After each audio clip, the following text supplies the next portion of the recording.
करें स्टार्ट। चलिए भाई, स्टार्ट कर देते हैं। और आज का हमारा टॉपिक है राजस्थान में जनजातीय आंदोलन। जनजातीय आंदोलन की खास बात है, क्वेश्चन आता है तो सही कम होता है, गलत ज्यादा होता है। तो अब इसमें पहले मैं एक स्ट्रक्चर बनाऊंगा, उस हिसाब से जो जिस हिसाब से टॉपिक को पढ़ना है।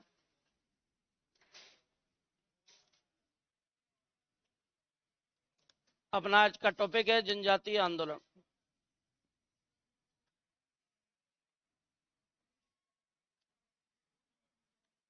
जनजातीय आंदोलन इसको पढ़ेंगे हम।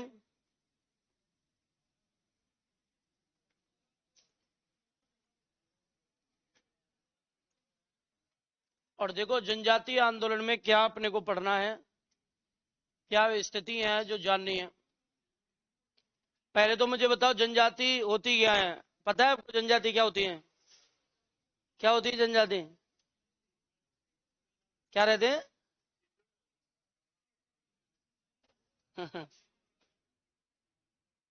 बताओ, जनजाति किनको कहते हैं? जनजाति कौन होते हैं? बताओ। देखिए, ये मान लीजिए जनजातीय के अकॉर्डिंग मैं आपको बताऊं, प्राचीन टाइम में वे लोग जो जंगलों में रहकर खानाबदोश जीवन जीते थे, जिनकी आजीविका का कोई परमानेंट साधन नहीं था, अस्थायी निवासी भी थे और जंगलों में ही रहकर जीवन विचरण करते थे और आजीविका चलाते थे। खानाबदोश हमेशा रहे हैं वो, जिनके खाने की कोई व्यवस्था नहीं थी। ऐसे लोगों को कालांतर में हमने नाम दिया जनजाति। यदि राजस्थान में पढ़ते हैं तो राजस्थान में जनजाति कौन कौन सी है जिन्हें कल्चर में पढ़ते हैं अपन? मीणा हो गई, भील हो गई, गरासिया हो गई, सहरिया हो गई, सहरिया हो गई, कंजर हो गई, कंजर डामोर हो गई, कथौड़ी हो गई और सांसी। ये देखिए, राजस्थान में अगर हम बात करें तो कल्चर में हम अलग से एक टॉपिक पढ़ते हैं जनजातियों का, और जनजातियों का टॉपिक पढ़ते हैं तो लगभग राजस्थान में 8 जनजाति हैं। पहली कौन सी है भाई? मीणा, भील, घरासिया, सहरिया, कंजर, डामोर, कथौड़ी, सांसी। इन्हें कल्चर में पढ़ते तो पूरा पढ़ते हैं। हम हिस्टोरिकल चीज पढ़ते हैं इनके आंदोलन, तो आंदोलन में इन लोगों ने कोई आंदोलन नहीं किया है। ये आजीविका चलाने में इतने बिजी थे, इनका आंदोलन से कोई लेना देना नहीं है। इसलिए हमारे जो आंदोलन होंगे वो इन 3 के होंगे, मीणा, भील और गरासिया। मोस्टली भील और मीणाओं के, गरासियाओं को तो ऐसे ऐड कर लिया गया था। तो अब हम इनको पढ़ेंगे तो कौन कौन से पैटर्न से अपने को पढ़ना है? तो आपको मीणा जनजाति के आंदोलन और भील जनजाति के आंदोलन अपने को पढ़ने हैं। इनको सोल्व करेंगे। आपके मीणाओं वाला जो क्वेश्चन है वो पेपर में आने बंद हो गए हैं। पिछले 2023 से मीणा जनजाति आंदोलन का क्वेश्चन ही नहीं आया। तो हमारे क्वेश्चन पूरे के पूरे कहां से उठाए जा रहे हैं? भीलों से। भीलों में भी फिक्स है मोतीलाल तेजावत और गोविंद गिरी, लेकिन मोतीलाल तेजावत और गोविंद गिरी से भी एक्स्ट्रा बारापाल, वो बारापाल से आजकल क्वेश्चन आते हैं, उनके लीडर पूछे जाते हैं। तो हमें स्टार्टिंग से स्टार्ट करना है। पहले हमें पढ़ना किस टाइप से है इस टॉपिक को वो देखो। यदि हम मीणा जनजाति या अपन राजस्थान में जनजातीय आंदोलन पढ़ते हैं तो जनजातीय आंदोलन में देखिए, सबसे पहले आता है जनजाति में मीणा जनजातीय आंदोलन। पहला आता है मीणा जनजातीय आंदोलन। पहला आता है भाई मीणा जनजातीय आंदोलन। इनको अपने को सोल्व करना है, मीणा जनजातीय आंदोलन को। एक सोल्व करना है भील जनजातीय आंदोलन। एक सोल्व करना है भील जनजातीय आंदोलन। भील जनजातीय आंदोलन, ये 2 जनजातीय आंदोलन है। इन दोनों को हमें सोल्व करना है। एक साइड में मीणा है, एक साइड में भील है। अब इनमें भी आपको किस नाम से कौन सी चीज को सोल्व करना है वो देखो। कौन सी चीज है जो सोल्व करनी है आपको?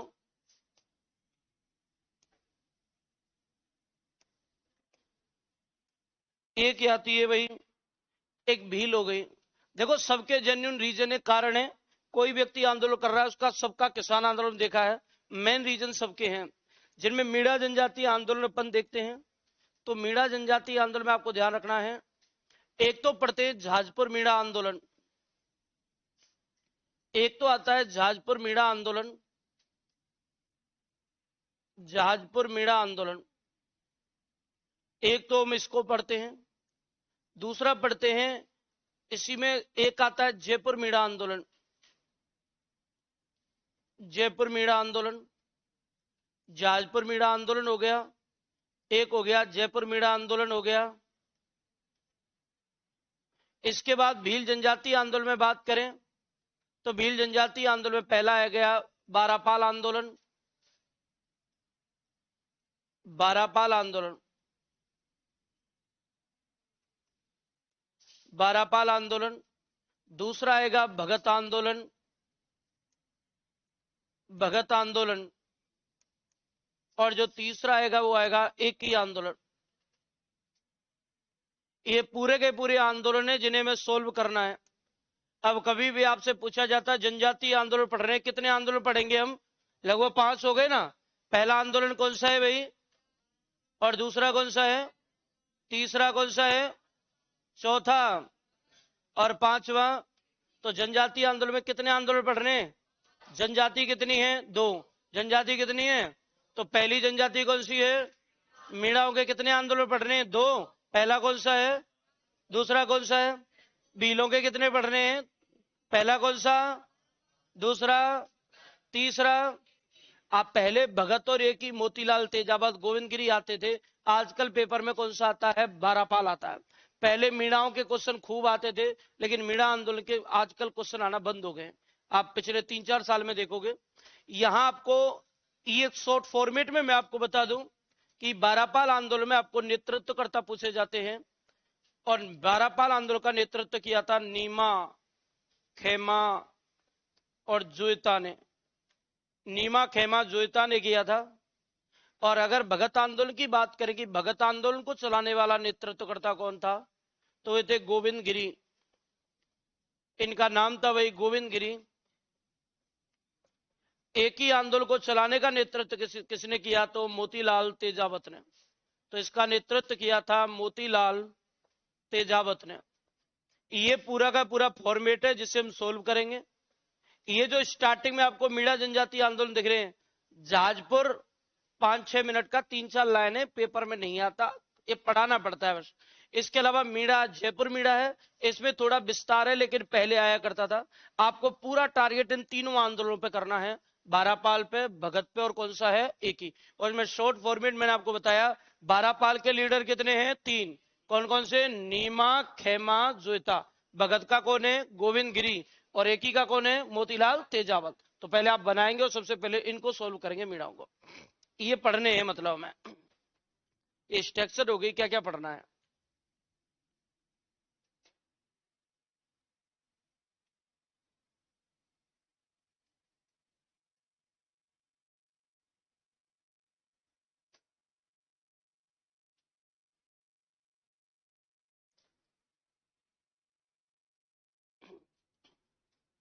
बन गया होगा? अब तो शुरू ही किया है अभी। हाँ बिल्कुल, हाँ बना लिया।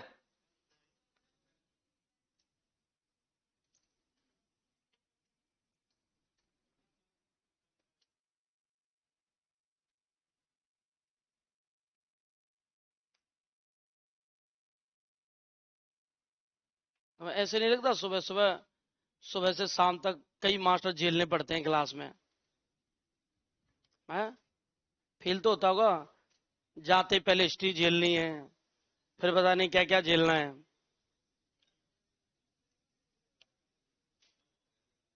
हैं, सैटरडे है ना आज, थैला पैक शुक्रवार को ही हो जाते हैं, फ्राइडे को ही हो जाते हैं। फ्राइडे को तो थैला उठा के निकलना होता है बस। हाँ, और वैसे भी संडे सैटरडे को वैसे ही पढ़ने का मन नहीं होता तुम्हारा। सैटरडे को प्लान बनाया जाता है, संडे को एग्जीक्यूट किया जाता है। हम्म। और शुक्रवार को पहले ही मन में हो जाता कल कुछ नहीं करेंगे।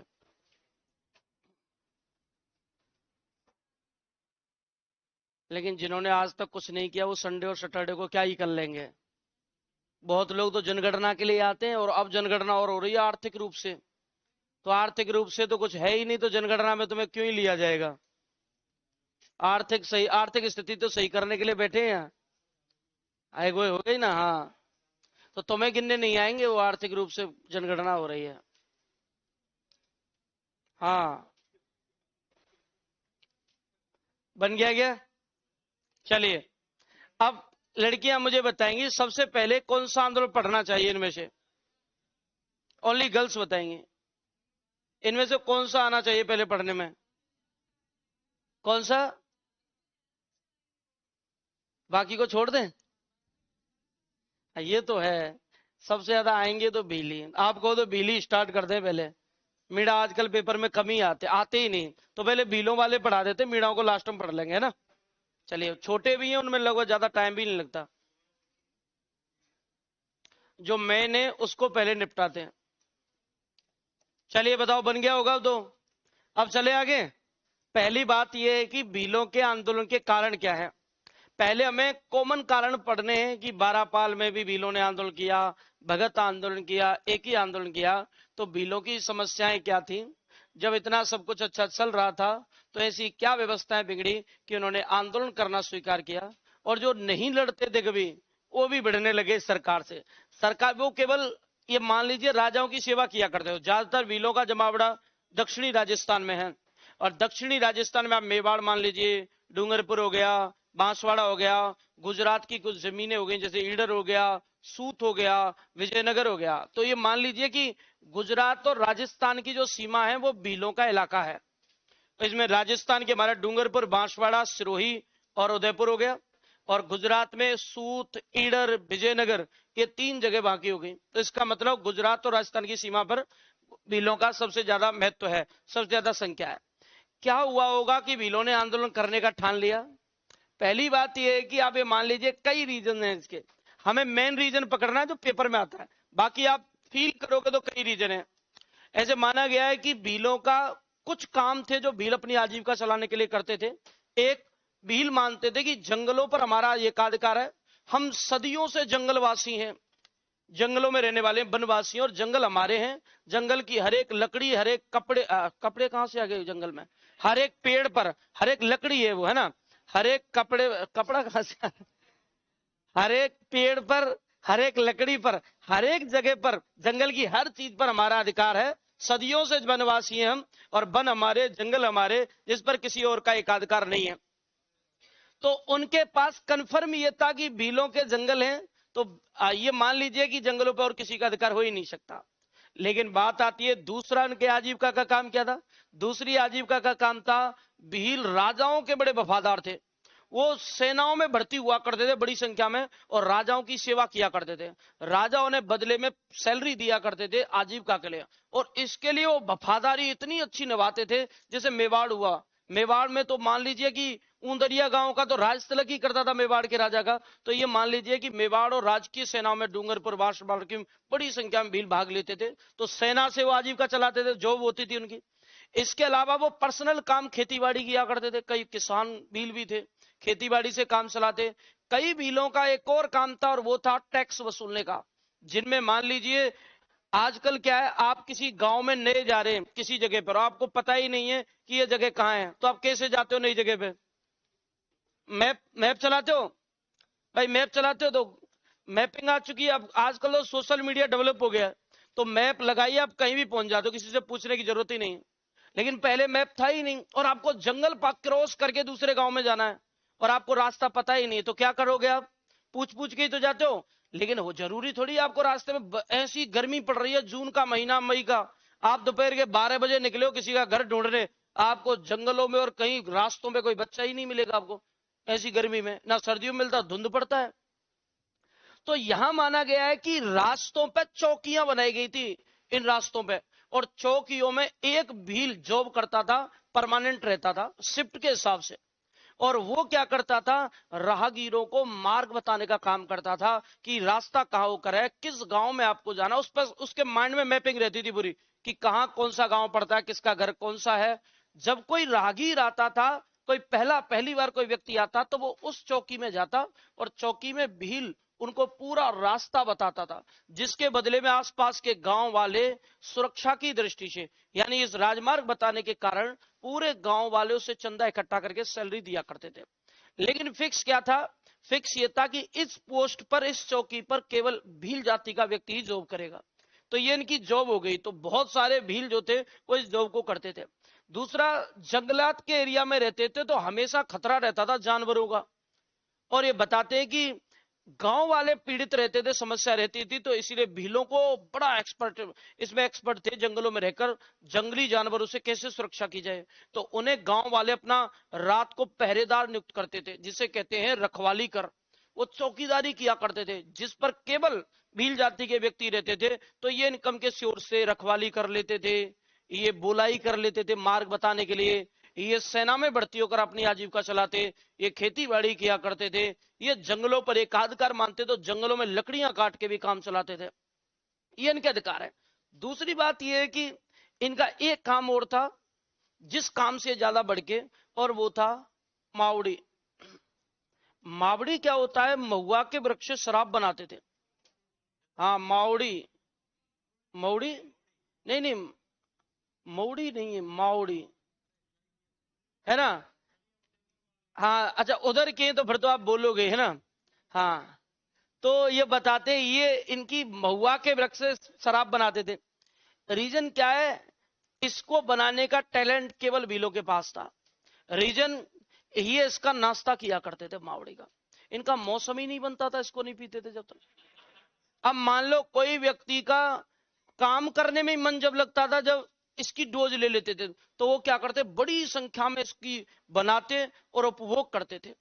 लेकिन अंग्रेजों की सरकार का हस्तक्षेप हुआ तो अंग्रेजों ने क्या किया, मावड़ी पर रोक लगा दी। उन्हें लगा कि भीलों का प्रत्येक व्यक्ति मावड़ी का शौकीन है, इसका मतलब यदि यहां मावड़ी नाम का बिजनेस किया जाए अंग्रेजों द्वारा तो बड़ी संख्या में इनकम हो सकती है। तो उन्होंने भीलों के मावड़ी बनाने पर रोक लगा दी, अपने ठेके खोल दिए, अपने मावड़ी नाम से ठेके खोल दिए। तो भील खुद तो बनाएंगे नहीं, लेकिन मौसम तो बनाना पड़ेगा, पीना तो पड़ेगा ना। तो इसलिए उनको क्या चाहिए, मावड़ी तो किसके ठेके से लो, अंग्रेजों के से। तो इनकम किसकी होगी, अंग्रेजों की। बताते हैं कि अंग्रेजों को यहां से 1-1.5 साल में काफी लाखों की इनकम हुई थी और बड़े खुश थे, सामंत बड़े खुश थे, गांव गांव ठेके खोल दिए। लेकिन इनके इस धंधे को ठप किया गोविंद गिरी ने। और गोविंद गिरी ने लोगों में, भीलों में जन जागृति फैलाई, मादक पदार्थ और शराब का सेवन कोई भील नहीं करेगा। और उन्होंने कसम खा ली गोविंद गिरी के सानिध्य में कि ना शराब पिएंगे ना मादक पदार्थ का यूज करेंगे। भीलों ने मावड़ी पीना बंद कर दिया। धंधा ठप किसका होगा, अंग्रेजों का। तो अंग्रेज इसका दोषी किसको मानेंगे, गोविंद गिरी को। इसलिए उन्होंने गोविंद गिरी के खिलाफ सारी की सारी व्यवस्थाएं की हैं, यह आंदोलन हुआ है। दूसरी बात और क्या है, 1881 में ये मान लीजिए जनगणना हुई, और 1881 में जनगणना हुई। इस 1881 में जनगणना में भीलों के एरिया में कुछ अधिकारी आए जनगणना करने। और जब ये जनगणना करने आए तो भीलों को लगा कि जनगणना कर रहे हैं मतलब हमें गिन रहे हैं, काउंट कर रहे हैं, इनका मकसद है ये लोग हमें गिनकर अफगानिस्तान युद्ध में भेजने वाले हैं, जबकि ये हमारे धर्म के खिलाफ है, हमें विदेशों में नहीं जाना। लेकिन कुछ समय बाद भीलों ने अनुमान लगाया कि ये शायद ऐसा चाहते हैं कि हमें, हमारी जमीनों को जब्त करने के लिए ये हमें काउंट कर रहे हैं। लास्ट में क्या हुआ, जब ये जनगणना कर रहे थे तो अधिकारियों ने क्या किया, ऐसे करके तराजू लेकर आए। तराजू समझते हो आप, तोलने वाली, ताखड़ी, ताखड़ी, ताखड़ी लेकर आए, ताखड़ी जो भी है ये लेकर आए। क्या करते, यहां इधर पुरुष को बैठाते, इधर महिला को बैठाते, तोलते और उन्हें साइड में ले जाते। तो अब साइड में, साइड में कर देते, फिर दूसरी ताकड़ी लाते, फिर तोलते, एक पुरुष और एक महिला। तो इनको टेंशन हो गई भीलों को कि तोल क्यों रहे हैं। तो वहां एक अधिकारी आता, अधिकारी आके वह अनाउंसमेंट करता है कि आपको तोला जा रहा है, और आज से अंग्रेजी सत्ता द्वारा घोषणा की गई है कि पतले पुरुष भील की शादी पतली महिला से, मोटे पुरुष की शादी मोटी महिला से, ये आज का नियम है। भील भड़क गए, हम क्यों साहब मोटा मोटी से पतला पतली से ऐसे मामला नहीं बैठेगा। तो इस कारण से 1881 में सबसे ज्यादा जो भील भड़के हैं वो इस जनगणना के कारण ही भड़के हैं। पुरुष जाकर कहते हैं साहब व्यवस्था मत बिगाड़ो, ऐसे गणित बिगड़ जाएगा पूरा। नहीं, आपको पतले की शादी पतली से और मोटे की शादी मोटी से। इसलिए भील इतने भड़क गए कि 1881 में मान लो मैनली आंदोलन स्टार्ट हुआ है भीलों का। रीजन क्या है, इनका एकाधिकार था, लेकिन 1817 से लेकर 1818 के 1823 के बीच ये बताते अंग्रेजों से राजस्थान के सभी राजाओं ने गठबंधन कर लिया, संधि कर ली, जिसे नाम देते आश्रित पार्थक्य की संधि। हम क्रांति में पढ़ेंगे। पहले क्या हुआ, मुगलों की मेवाड़ से संधि हुई थी 1615 में। उसके बाद मेवाड़ के महाराणा की कमजोरी पता चल गई भीलों को, अब ये कमजोर हो चुका है, मुगलों के अधीन हो चुका है। उसके बाद मराठों ने लूटपाट की, तो मेवाड़ का राजा मराठों को कंट्रोल ही नहीं कर पा रहा था, उनको रोक ही नहीं पा रहा। तो समझ गए भील कि अब इनमें बिल्कुल भी जो वीरता के लिए मेवाड़ी जाने जाते हैं वो रह ही नहीं है। उसके बाद अंग्रेज आए और अंग्रेजों को इन्होंने जब संधि करके सब कुछ दे दिया, तो 1818 में मेवाड़ का पॉलिटिकल एजेंट बनकर आया था कर्नल जेम्स टोड। और कर्नल जेम्स टोड ने पहली घोषणा की, भीलों के क्षेत्रों को अपने अंडर ले लो, जंगलों पर एकाधिकार भीलों का खत्म कर दो, ना बोलाई देंगे, ना रखवाली होगा, ना मावड़ी होगी, सारी चीजों पर आधिपत्य कर लो। और जितनी सेनाएं जागीरदार और राजाओं ने बना रखी हैं भीलों की, उन सारी सेनाओं को भंग कर दो। आज के बाद सेनाएं अंग्रेज देंगे, जितनी सेना राजा को जरूरत पड़ेगी वो अंग्रेज देंगे, अपनी सेना। इसलिए बताते सेनाएं भंग कर दी तो बेरोजगार हो गए, जंगलों पे एकाधिकार खत्म कर दिया तो जंगल भी गए, वहां बेरोजगार हो गए, मावड़ी बनाने पर रोक लगा दी तो यहां मौसम नहीं बन रहा है, यहां भी मामला खराब हो गया। ना रखवाली देंगे, ना अपना बुलाई कर देंगे, सारी चीजों पर रोक लगा दी। अब इनके पास कोई चारा नहीं है, इन्हें आंदोलन करना होगा। अब बेरोजगारी इतनी फैल गई कि ये चोरी लूटपाट करने लगे, लूटपाट चोरी डकैती करने लगे। लेकिन अंग्रेजों ने, सरकार ने और ज्यादा कानून बना दिए, इनको कड़ी सजा के प्रावधान दे दिए। अब ना चोरी कर पा रहे हैं, ना काम कर पा रहे हैं, अब क्या करें, मर तो सकते नहीं है। अब तो मकसद एक ही है, या तो लड़ो, लड़ते लड़ते मर जाओ, कम से कम आने वाली पीढ़ियां तो सुधरेंगी, उनके लिए तो कुछ करके जाओ। इसीलिए इनके पास कोई चारा नहीं बचा और इनके लिए मसीहा बन के आए दो व्यक्ति, एक गोविंद गिरी और दूसरा गोने मोतीलाल तेजावत। इन लोगों ने इस क्षेत्र के लोगों के लिए आंदोलन किया है, लड़ाइयां लड़ी हैं दोनों ने। मोतीलाल तेजावत तो सरकारी नौकरी में था, इसने तो रिजाइन दे दिया था इन भीलों के लिए आवाज उठाने के लिए। तो हमें रीजन क्या पढ़ रहे हैं कि भीलों के आंदोलन के रीजन क्या है, मावड़ी है, बोलाई है, रखवाली है, जनगणना है, जंगलों के एकाधिकार को खत्म करना है, ये सारे के सारे भीलों के आंदोलन के मेन रीजन बनते हैं। और अब यहां से बात करते हैं, तो सबसे पहले हम बात करेंगे किसकी, बारापाल की। तो हम भील आंदोलन पढ़ेंगे, तो पहले हम एक कॉमन चीज जो पढ़ेंगे वो है भील आंदोलन के कारण क्या है। तो मेरे साथ बनाएंगे एक बार, भील जनजाति के आंदोलन के कारण।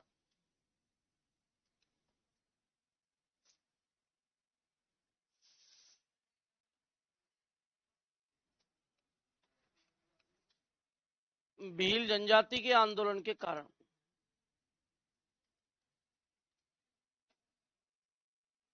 और भील जनजाति के अपन पढ़ेंगे आंदोलन के कारण।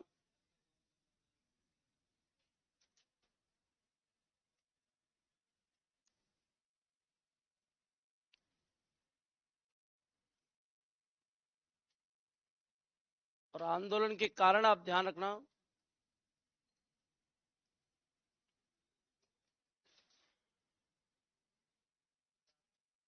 पहला आता है भाई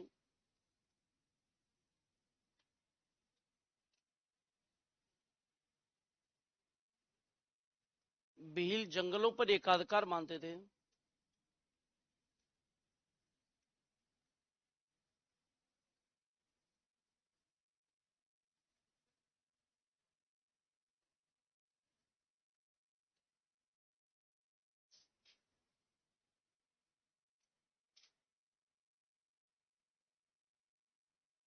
भील जंगलों पर एकाधिकार मानते थे। दूसरा आता है मावड़ी,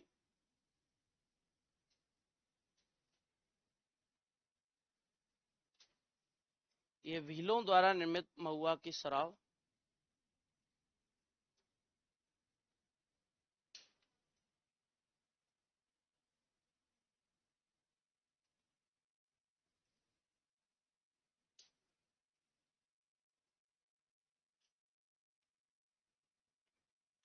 तीसरा रीजन है भाई बोलाई कर।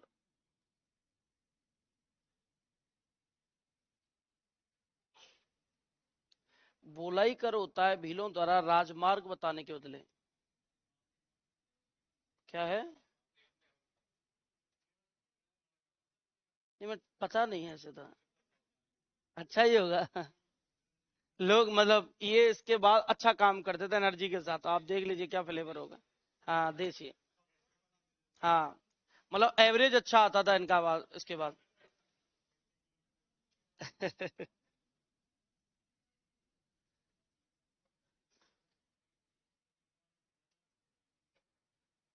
मार्ग बताने के बदले कर।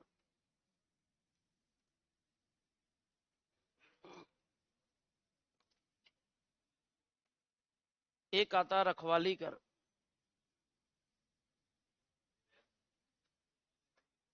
ये जो रखवाली कर है इसको कहते हैं बिलों द्वारा सुरक्षा के बदले कर।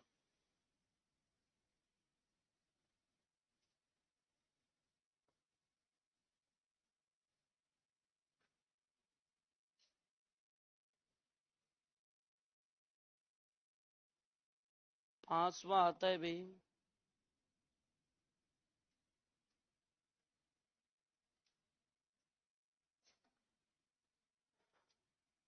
राजकीय और जागीरी सेनाओं में।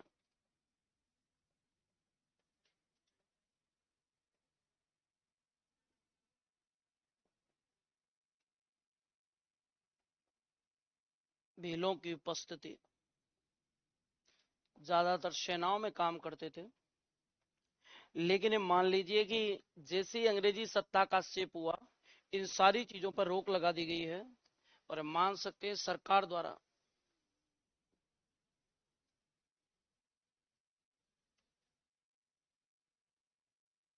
सरकार ने एकाधिकार समाप्त कर दिया।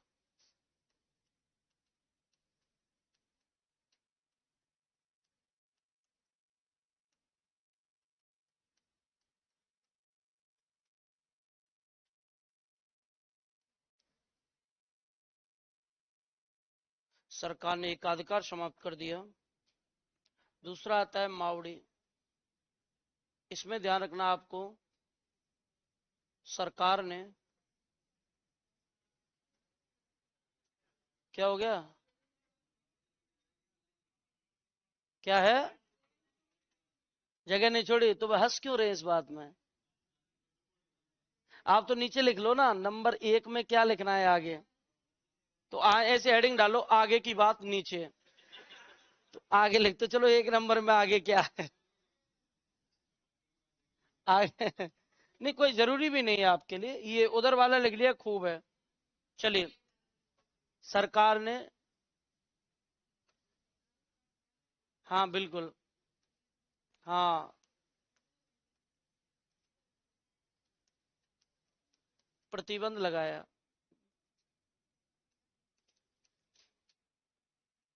यहां भी सरकार ने प्रतिबंध लगाया।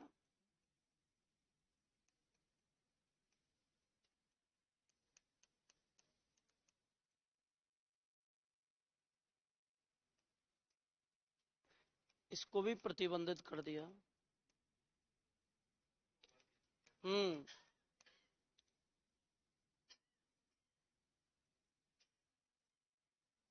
इन्हें भंग कर दिया।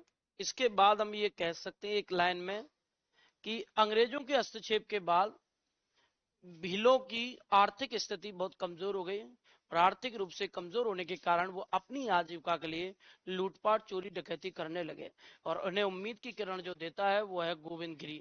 तो पहले बारापाल पढ़ेंगे, बारापाल का बहुत बड़ा मैटर नहीं है, बारापाल में फिक्स चीजें जो आपको याद करनी है, लेकिन गोविंद गिरी और मोतीलाल तेजावत का विस्तार है, उनको पढ़ना है।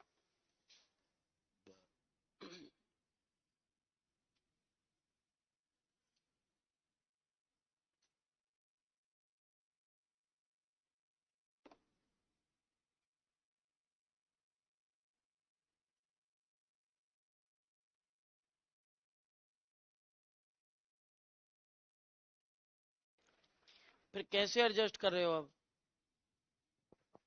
कैसे एडजस्ट कर रहे हो? कर लेंगे। मतलब एक लाइन में 2 लाइन लिख रहे होंगे अब आप, हैं एडजस्ट करने के लिए।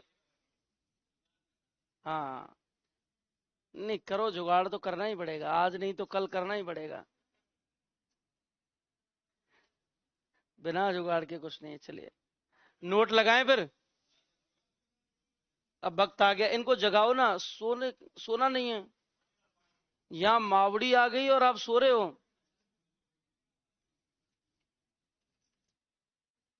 देखो घर की याद तो आती है ना।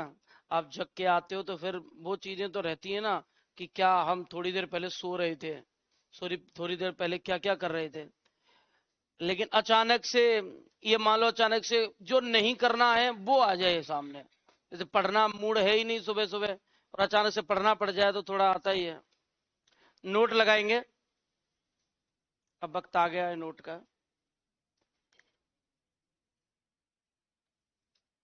नोट में लिखना,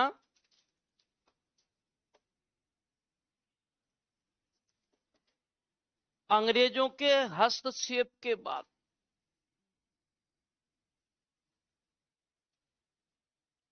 अंग्रेजों के हस्तक्षेप के बाद भील आर्थिक रूप से पिछड़ गए,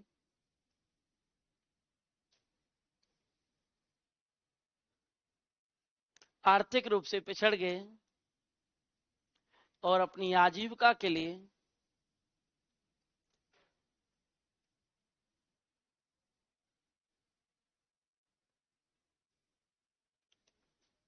और अपनी आजीविका के लिए लूटपाट करने लगे,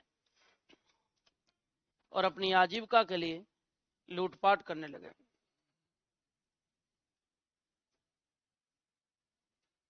अब देखिए सबसे पहले हम जो आंदोलन पढ़ेंगे, अब ये कॉमन रीजन है जिनको मैं बता रहा हूं कि ये कॉमन रीजन थे जिनके कारण आंदोलन, भीलों ने आंदोलन किया है। तो मतलब इनकी जो परंपराएं हैं उनको ठेस पहुंचाई है, और ये सदियों से इनका कोई राजनीतिक कोई अधिकार नहीं था कि बुला ही लेंगे या फिर ये रखवाली लेंगे, ये केवल इनके द्वारा बनाई गई परंपरा थी। और जब सदियों से चली आ रही परंपरा में फेरबदल होता है तो लोग विरोध करते हैं। अंग्रेजों ने हस्तक्षेप करके उनकी प्राचीन परंपराओं को, जो सदियों से जीते आ रहे थे, उन सारी चीजों में हस्तक्षेप किया, और उन्हें हस्तक्षेप करने के बाद पूरी तरह से बिना काम का कर दिया, बेरोजगार कर दिया। तो क्या करेंगे, वो फिर लूटपाट करेंगे आजीविका के लिए, क्योंकि जो चीज वो पाल चुके हैं, जो शौक वो पाल चुके हैं, उन शौकों को तो छोड़ नहीं सकते, लेकिन कुछ तो करेंगे उन्हें पूरा करने के लिए। अब कई बार जिस रास्ते से पहले कर रहे थे वो रास्ता नहीं तो दूसरा रास्ता आएगा, तो चोरी लूटपाट करने लगे। इस दौरान ये बताते हैं कि एक घटना बड़ी फेमस होती है बारापाल की, और बारापाल की घटना में ऐसा क्या हुआ था जिसके कारण ये आंदोलन हुआ है। कर्नल जेम्स टोड मेवाड़ के पॉलिटिकल एजेंट बन के आए थे 1818 में, और उन्होंने इस क्षेत्रों पर कब्जा करने के लिए बताते हैं, और इस क्षेत्र को कंट्रोल करने के लिए बताया जाता है, यहाँ इसके क्षेत्र के कंट्रोलिंग के लिए एक संस्था, एक संगठन बनाया था, मेवाड़ व्हील कोर। अंग्रेजों द्वारा इस संस्था को कंट्रोल करने, इन जाति को कंट्रोल करने के लिए मेवाड़ भीलकोर नाम की एक सैनिक टुकड़ी बनाई थी 1841 में, जिसका मुख्यालय खैरवाड़ा रखा।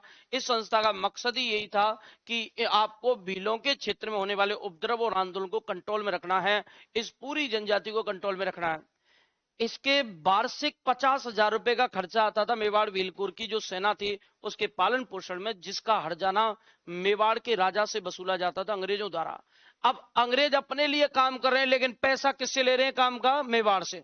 मेवाड़ का राजा इसलिए नहीं बोल सकता क्योंकि मेवाड़ का राजा पहले ही अपनी स्वतंत्रता त्याग चुका है 1818 में। वो पूरी तरह से सारी शक्तियां अंग्रेजों को दे चुका है कि आप जैसा करना चाहे वैसा करने के लिए तैयार है, और अंग्रेजों ने विश्वास दिलाया कि आपकी सुरक्षा की जिम्मेदारी अंग्रेजों की है, बस आप हम कहें उसी दिशा निर्देश से काम करना है। इसलिए बताते हैं 50,000 के वार्षिक खर्चे पर मेवाड़ व्हील कोर बनाई गई, जिसका खर्चा मेवाड़ का राजा देता था। और सेना क्या करेगी? सेना इस क्षेत्र में भीलों के आंदोलन उपद्रव पर कंट्रोल रखेगी, नियंत्रण रखेगी, उनको कैसे भी करके कंट्रोल, इस क्षेत्र के आंदोलन को रोक कर रखेगी। तो इनके कंट्रोलिंग के लिए मेवाड़ व्हील कोर नाम की एक संस्था बनाई। तो एक नोट लगाएंगे। इसके बाद हम बारापाल में चलते हैं। नोट में लिखना, सरकार द्वारा, सरकार द्वारा,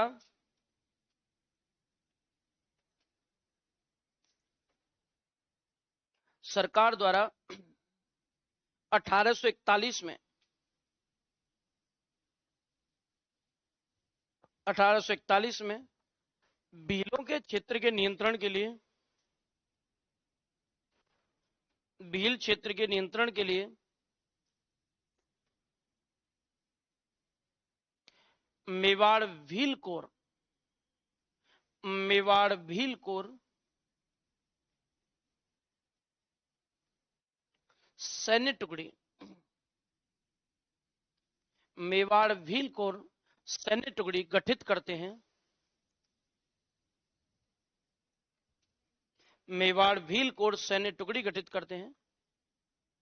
सरकार द्वारा भीलों के क्षेत्र को नियंत्रित करने के लिए मेवाड़ भील कोर सैन्य टुकड़ी गठित की 1841 में गठित की गई, 1841 में गठित करते हैं, जिसका मुख्यालय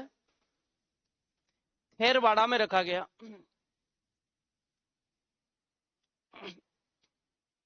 जिसका मुख्यालय खेरवाड़ा में रखा गया, जिसका मुख्यालय खेरवाड़ा में रखा गया। तो एक लाइन और लिखेंगे नोट में, नोट में लिखना, मेवाड़ व्हील कोर का 50,000 रुपए वार्षिक खर्चा, मेवाड़ व्हील कोर का 50,000 रुपए का वार्षिक खर्चा। मेवाड़ का राजा, मेवाड़ का राजा देता था, मेवाड़ का राजा देता था। अब मुझे एक बात बताइए, दोबारा बोलना है। मेवाड़ व्हील कोर का वार्षिक खर्चा 50,000 मेवाड़ का राजा देता था, मेवाड़ का राजा देता था। 50,000 नहीं लिखा जा रहा? हाँ 50,000 लिखू। 50,000 कहां से लाता था? टैक्स जनता से वसूलते, इनको वसूलते और अंग्रेजों को देते, यही तो काम था। अब आप मान लीजिए, कोई बात नहीं, यंत्र गिरते रहते हैं। चलिए, बहुत दिन है, अभी तो शाम के 6 बजे तक पता नहीं कितनी बार गिरेगा ये यंत्र। देखिए अभी तो शुरुआत है। देखिए बात यह कि अंग्रेजों ने एक ऐसा एनवायरमेंट, ऐसा सिस्टम बना रखा था, हर किसी को लीड करना, नेतृत्व करना नहीं आता। अंग्रेजों को बहुत अच्छे से आता था, जो व्यक्ति काम करवाना जानता है उसको कोई नहीं रोक सकता। अंग्रेजों को काम करवाना आता था। उन्होंने सिस्टम इतना ऐसा डेवलप किया, राजा को कंट्रोल कर लो, जनता खुद ही कंट्रोल में है, राजा के थ्रू काम करवाओ, अंग्रेज तो काम कुछ करना ही नहीं है। आप तो राजा को दिशा निर्देश दो, राजा करेगा जो करेगा। आप तो अपने आराम से एसी में बैठो, कोई दिल्ली रह रहा है, कोई अजमेर रह रहा है, आपको करना क्या है? राजा कंट्रोल मतलब पूरी रियासत कंट्रोल, जड़ को पकड़ते थे। तो उनकी रणनीतियां बहुत ज्यादा अच्छी थी, जो भारतीय में कंट्रोल पावर को लेकर आई। बाकी पहले कोई ऐसा लीडर था ही नहीं। जबकि भारत एक साथ हो जाता तो अंग्रेज कभी होते ही नहीं। जबकि हमारे क्या है, ये चक्कर ये कि हम पड़ोसी को देके खुश नहीं है। हमें तब मजा आता पड़ोसी वाले की कोई भागकर कोई दूसरा खोपड़ी फूट जाए, और हम उसे खोपड़ी फूटते हो देखे कहां से फूटी है, मजा तब आता है। अगर वो एक साथ हो जाते तो भारत के राजाओं के पास इतनी पावर थी कि अंग्रेजों को ब्रिटेन तक खदेड़ देते। लेकिन उन्हें यह था कि मैं बचा रहा हूं, इसका सब कुछ चला जाए, और वो उसका जाने के बाद सेकंड नंबर खुद का ही आ जाता था। तो इसलिए एकता नहीं थी, और एकता कभी बनाना भी नहीं चाहते। आपसी द्वेष इतने थे, ना मराठों को कंट्रोल कर पाए द्वेष के कारण, ना अंग्रेजों को कंट्रोल कर पाए, ना मुगलों को कंट्रोल कर पाए। ये क्या है, फूटी तो है। जबकि राजपूताना अकेला एक हो जाता, जब तुर्की नहीं आ पाए हमारे होते हुए, तो फिर ये मुगल कैसे आ गए, ये अंग्रेज कैसे आ गए, जब तुर्की ने एंट्री कर पाए। तो एकता का कमी थी। और ये भूपाल सिंह ने कहा है कि ये द्वेष है, आपसी द्वेष ही ऐसा जो हमें कभी भी आगे बढ़ने नहीं देता। हम एक दूसरे की टांग खींचते रहते हैं, इसके कारण कभी हम आगे बढ़ ही नहीं पाते। सबसे पहला जो आंदोलन है बारापाल, ये बारापाल आंदोलन क्या है? देखो, बारापाल नाम की जगह है और यहां आंदोलन हुआ है।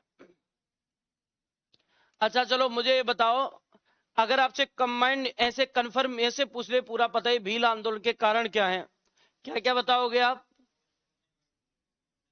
भील आंदोलन के पूरे जो कारण है वो है, जंगलों पर क्या छीन लिया? एकाधिकार। और क्या है? मावड़ी। और क्या है? बोलाई। और क्या है, रखवाले। और जागीरी सेनाओं में भीलों की उपस्थिति सेना को क्या कर दिया गया है, भंग। ये मेन रीजन है।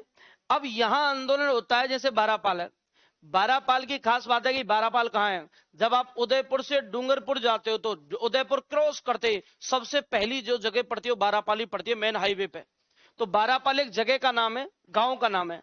होता क्या है, कंडीशन ये बनती है कि यहाँ हुआ क्या था। तो यहाँ सबसे मेन रीजन है, ये जो लोग थे, यहां सबसे मेन है मावड़ी पर प्रतिबंध। सरकार ने काय पे बैन कर दिया है, मावड़ी पर। और मावड़ी बैन कर दिया है तो ये मानते हैं कि मावड़ी बैन होने के कारण बारापाल के लोग बहुत ज्यादा गुस्से में थे और आपसी मतभेद चल रहा था सरकार से इनका, मेन मावड़ी को लेकर। लेकिन क्या बताया कि एक जमीनी विवाद हो गया यहां, और एक जमीनी विवाद हुआ, और जमीनी विवाद होने के कारण बारापाल का जो सामंत था, बारापाल का जो अधिकारी था, उसने अकबर हुसैन नाम के व्यक्ति को भेजा। एक अकबर हुसैन नाम का व्यक्ति था, और ये बताते हैं बारापाल के अधिकारी ने अकबर हुसैन नाम के कर्मचारी को भेजा।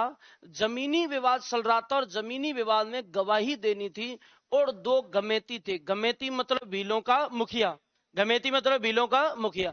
तो मैंने आपसे कहा जमीनी विवाद में बारापाल के अधिकारी ने अकबर हुसैन नाम के व्यक्ति को भेजा, और जाइए दो भीलों को लेकर आइए, आप बुलाकर लाइए गवाही के लिए जमीनी विवाद में। एक भील का नाम था गमेती का रूपा, और एक का नाम था कबीरा। मतलब मैं आपसे कहूं कि यहां मेन रीजन क्या है विद्रोह का, मावड़ी पर प्रतिबंध मेन रीजन है। लेकिन यहां एक अधिकारी था और यहां जमीनी विवाद चल रहा था, तो अकबर हुसैन नाम के कर्मचारी को दो भीलों को लेने भेजा, कि रूपा और कबीरा। जब ये वहां पहुंचा बारापाल में गांव में, उन्हें लेने के लिए दोनों ने जाने से मना कर दिया। तो अकबर हुसैन घुड़सवार सैनिक था, और एक पैदल सेना होती थी, घुड़सवार होती। तो पैदल वाले जो होते हैं उनकी सबसे निम्न पोस्ट होती थी, और घुड़सवार अपने आप को अच्छी पोस्ट पे मानते थे, जैसे कांस्टेबल हो गया और एसआई हो गया। तो एसआई कहीं जाएगा तो वो तो अपने उसमें जाएगा, टसन में जाएगा, कि मैं कहूंगा वो कोई टाल ही नहीं सकता। तो इसीलिए जब घुड़सवार आया तो घुड़सवार को लगा कि मैं इतनी पोस्ट का, इतनी बड़ी पोस्ट का कर्मचारी हूं, मेरा आदेश कैसे टाल सकते हैं। तो इन्हें क्या जबरदस्ती लाने की कोशिश करता है। और जैसे ही जबरदस्ती लाने की कोशिश की तो इनके इस चीज को देखकर बाकी के भील भी इकट्ठे हो गए, इसके घोड़े को और इसको दोनों को मार दिया। ना घोड़ा छोड़ा ना ये छोड़ा। कौन मर गया, अकबर हुसैन। अकबर हुसैन और उसका घोड़ा दोनों डेड बॉडी अधिकारी के पास पहुंची। अधिकारी ने अंग्रेजी सत्ता को पत्र लिखा, हमारा अधिकारी मार दिया, क्या एक्शन है। उन्होंने कहा हो सकता है आज पहली चिंगारी हो, और ये चिंगारी आग का रूप ले सकती है, तो समय रहते से कंट्रोल करें, बड़ी सेना तैयार करें, बड़ी फौज को रवाना करें बारापाल। और मेवाड़ के राजा को खबर भेजी कि मेवाड़ के राजा आपके कंट्रोल में एरिया, और मेवाड़ के राजा के होते हुए अंग्रेजी सरकार को एक्शन थोड़ी लेना पड़ेगा। आप एक्शन ले, और आप अंग्रेजों के प्रति वफादारी की कसम खा चुके हैं, आप जाएं और बारापाल के मुद्दे को सॉल्व करें, उनका दमन करें। आवाज उठे उससे पहले दमन कर दो। तो मेवाड़ के राजा ने क्या किया, या तीन अधिकारी, एक का नाम था अमान सिंह, एक का नाम था अमान सिंह, एक का नाम था लोनारगन, पहले ऐसे ही अधिकारी थे देखो, और एक का नाम था अमान सिंह, लोनारगन, और एक का नाम था श्यामल दास। इसका तो खूब आपने नाम सुना होगा। इन तीनों को भेजा, जाओ और इस क्षेत्र का दमन कर दो। इन तीनों ने, अब क्या बात होती है जब कहीं लड़ाई हो जाती है, आप पूरी बात नहीं सुनते, और बिना, और आपको कोई भड़का देगी, मेरे साथ ऐसे हुआ, आपके घर वालों के साथ, आपके घर वालों का किसी से झगड़ा हो गया, आपके फ्रेंडों का हो गया, दो का, आप कॉमन फ्रेंड है, तो आपने एक साइड ही सुनी, और एक साइड सुनने के बाद दौड़ते हुए जाते तो उस व्यक्ति के अकॉर्डिंग ही काम करते हैं। जब आप दोनों साइड सुनते तभी तो मसला शांत होता है। यही इनके साथ हुआ। इनको कहा जाइए, उन्होंने हमारे अधिकारी को मारा है, उनका दमन कीजिए, पूरे क्षेत्र को जलाकर राख कर दीजिए। ये तीनों जने आते हैं, और तीनों जने ने बारापाल में आग लगा दी, बारापाल गांव में आग लगा दी, और आग लगा दी, जिससे बताते हैं कि यहाँ के जो गांव किसानों के घर थे वो जल गए, बिलों के झोंपड़ी, किसानों के घर, फसल सब जल गई। और ये बताते हैं कि इन्होंने पूरे गुस्से में ये किया। लेकिन जब ये वहां सेलिब्रेट कर रहे थे, तो सेलिब्रेट के दौरान ये बताया जाता है यहां 8,000 भील इकट्ठे हो गए, और 8,000 भीलों ने इनको घेर लिया बारापाल में, तीनों को, पूरी सेना से दिन तीनों को 8,000 भीलों ने घेर लिया, जिनका नेतृत्व कर रहे थे नीमा, खेमा, जुएता। नीमा, खेमा और जुएता ने इन तीनों को घेर लिया। 8,000 भीलों के साथ, और सबके हाथ में, किसी के हाथ में ईंट है, किसी के हाथ में पत्थर है, किसी के हाथ में तीर कमान है, किसी के हाथ में फरसा है, ले लेके चारों तरफ से घेरा में गिर लिया। सैनिक, जो आम सैनिक थे, इन तीनों को छोड़कर जो आम सैनिक थे, उनमें डर का माहौल पैदा हो गया। आज भी एक को भी जिंदा नहीं छोड़ेंगे। लोग, सैनिक घुटनों के बल बैठ गए कि अब मरने वाले हैं हम, अब जिंदा नहीं बचेंगे। इनके हाथ चंगुल में, जो भीलों के चंगुल में फंस गया वो जिंदा बचेगा ही नहीं। अब 8,000 लोगों ने पूरी सेना को चारों तरफ से घेरा में घेर लिया, और ये तीनों जने माइक लेकर कह रहे थे आज एक भी सैनिक जिंदा बचकर नहीं जाएगा। सरकार को अच्छा जवाब देते हैं, एक भी जिंदा बचकर नहीं जाना चाहिए। अब क्या करेंगे, इन्हें जान बचानी है। इनमें श्यामलदास बड़ा समझदार था। श्यामलदास मना भी कर रहा था, एक आध घर को तो छोड़ दो, लेकिन ये गुस्से में थे। इन्होंने तो सबको ही जला दिया, चारे को भी जला दिया। इन्होंने कहा चारे को तो छोड़ दो, सब जला दिया। अमान से इसने क्या किया, श्यामलदास ने फोन निकाला अपना। ये जो भील है ना, इन भीलों का इष्ट देव है, कुल देवता है ऋषभ देव जी। और ऋषभ देव जी उस मंदिर में ये बहुत ज्यादा आस्था रखते हैं, और उस मंदिर का महंत था खेमराज, खेमराज भंडारी। ध्यान रखना, इसका महंत था खेमराज भंडारी। और जो खेमराज भंडारी है ना, इसको सूचना भेजी श्यामलदास ने कि साहब जान संकट में है, अंग्रेजी जो सेना है और जो सरकारी सेना है राजा की, वो उनके प्राणों पे संकट है। हम सुलह करना चाहते हैं, समझौता करना चाहते हैं, आप भीलों से हमारी सुलह करवाएं, समझौता करवाएं, नहीं तो बहुत बड़ा नरसंहार होगा। यदि वो हमें मारेंगे तो हम भी इनको मारेंगे, तो बहुत बड़ा नरसंहार हो जाएगा, ये इलाका पूरी तरह से वीरान हो जाएगा। आप करवाएं, कुछ मध्यस्थता करें और समझौता करवाएं। तो खेमराज भंडारी जो था, उनके बीच में मीडिएटर बन के आता है। और मीडिएटर बन के आता है, तो अब मुझे बताइए पक्ष कौन सा कमजोर है, भीलों का या सेना का? तो डरना किसको है, सेना को। तो शर्त किस पर थोपी जाएंगी, सेना पर। तो ये बताते हैं खेमराज भंडारी ने मध्यस्थता की, तीनों को इकट्ठा किया, और श्यामल दास ने कहा कि आप हमें जाने दें, वादा करते हैं आधा वराड़ माफ कर देंगे।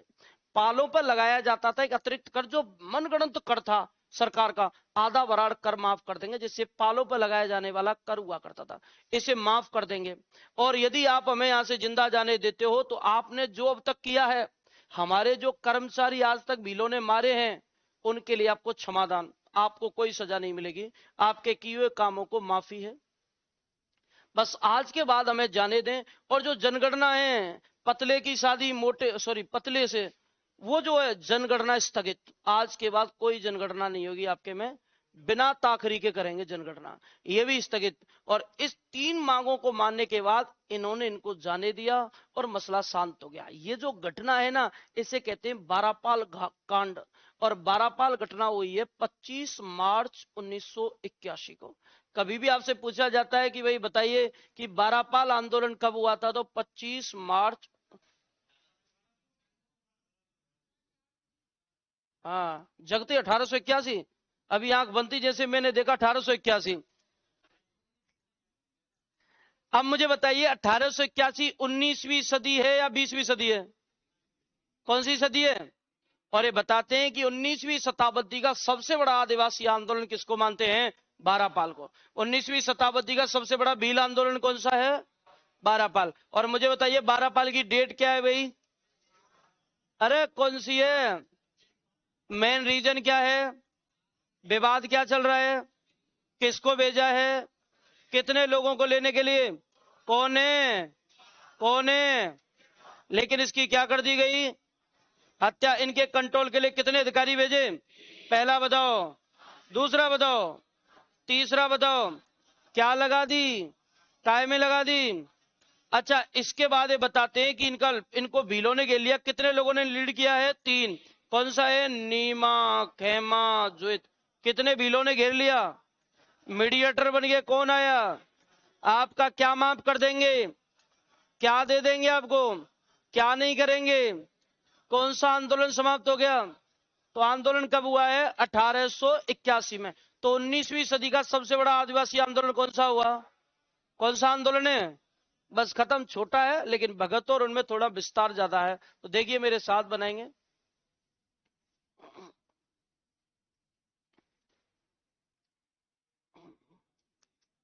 बिल्कुल, हाँ क्या है, हाँ मूड ही नहीं बनता था। देखो ये मावड़ी प्रतिबंध है।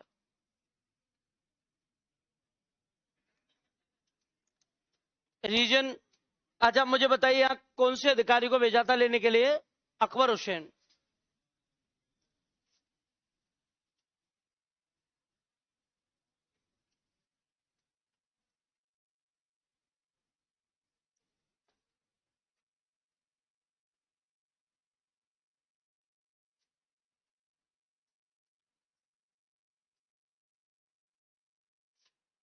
बारापाल के अधिकारी ने।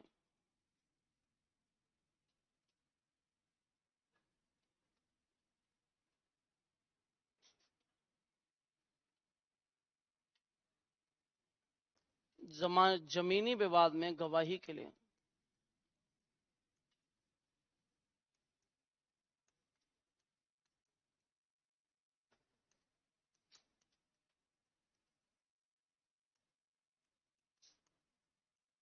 अकबर हुसैन को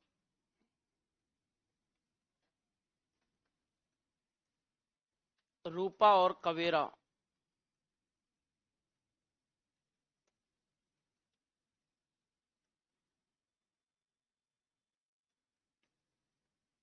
गमैतियों को लेने भेजा। अब ये क्या करेंगे? इन्होंने लेने गया तो इसकी क्या कर दी गई? रास्ते में हत्या।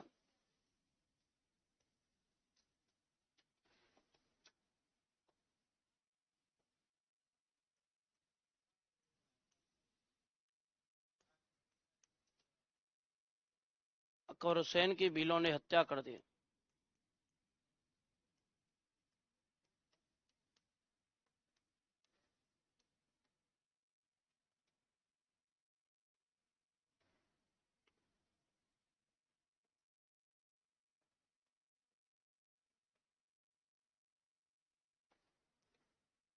इनका दमन करने भेजा।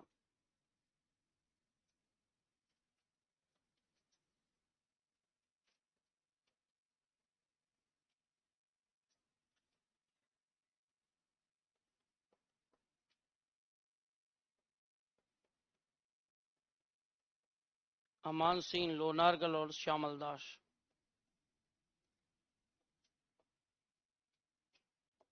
और एक घटनाक्रम हुआ जिसे पहले कहते हैं बारापाल घटना।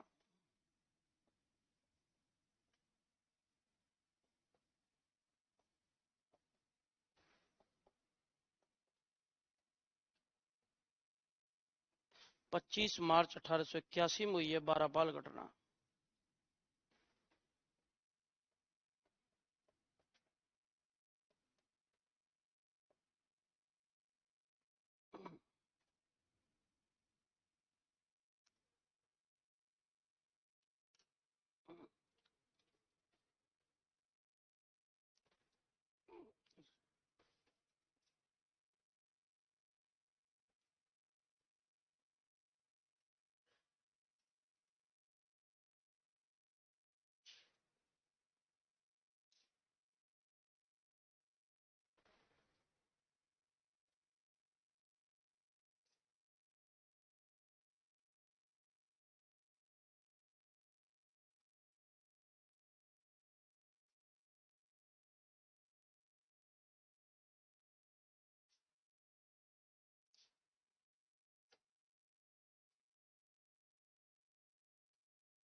पहुंच गए क्या घटनाक्रम पे?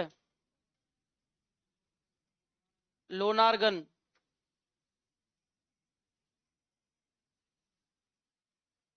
नाम ही गन है। पहुंच गया ना घटनाक्रम पे? घटनाक्रम में लिखना।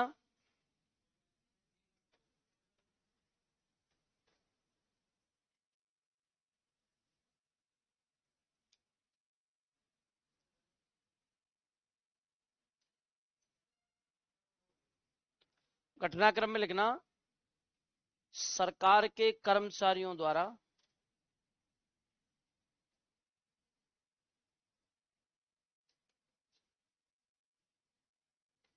बारापाल गांव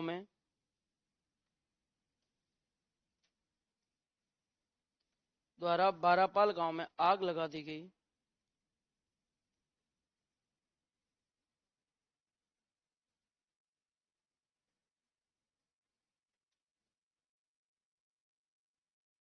बारापाल गांव में आग लगा दी गई। नेक्स्ट लिखना नीमा खेमा जुएता। 3 लोग हैं ना, नीमा खेमा जुएता। नीमा खेमा जुएता के नेतृत्व में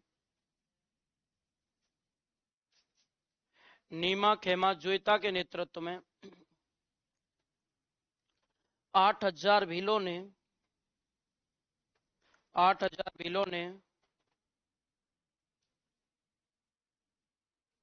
'सैनिकों को घेर लिया।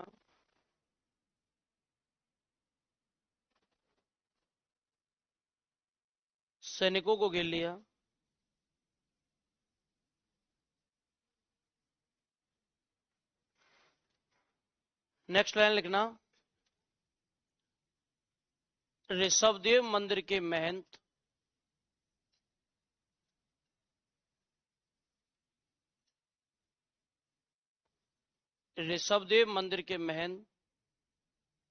खेमराज भंडारी की मध्यस्थता से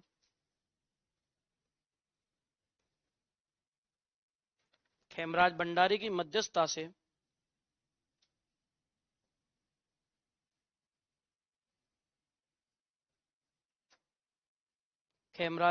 मध्यस्थता से समझौता करवाया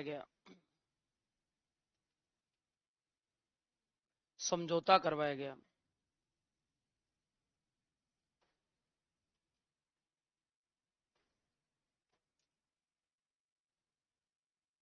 अगली लाइन में लिखना नेक्स्ट लाइन में श्यामल दास ने भीलों की 3 मांगे स्वीकार की।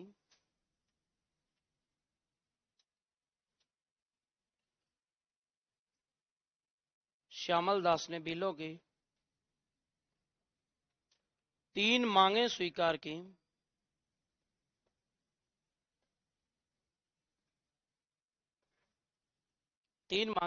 की। पहली है आधा बराड़ माफ कर देंगे।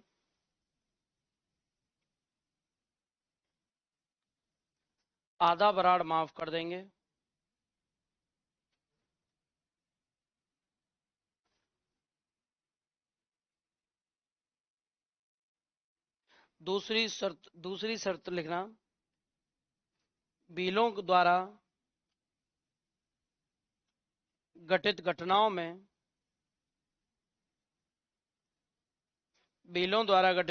में क्षमादान देंगे।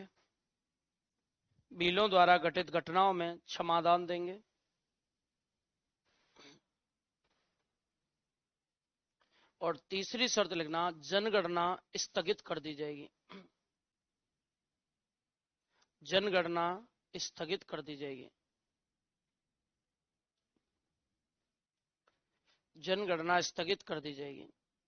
अब मैंने लास्ट में लाइन बोली 19वीं सदी का सबसे बड़ा आदिवासी पहला आंदोलन कौन सा है? बारापाल। तो नोट लगाएंगे। नहीं, छूट आज तक नहीं है मावड़ी की छूट। दो अभी भी लगे हुए, मिल जाए तो मिल ही जाए। अभी भी मावड़ी की छूट नहीं। तो नोट में लिखना बारापाल आंदोलन 19वीं सदी का। बारापाल आंदोलन 19वीं सदी का सबसे पहला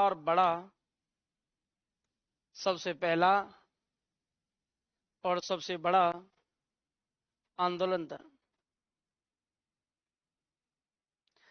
19वीं सदी का सबसे पहला और बड़ा आंदोलन था।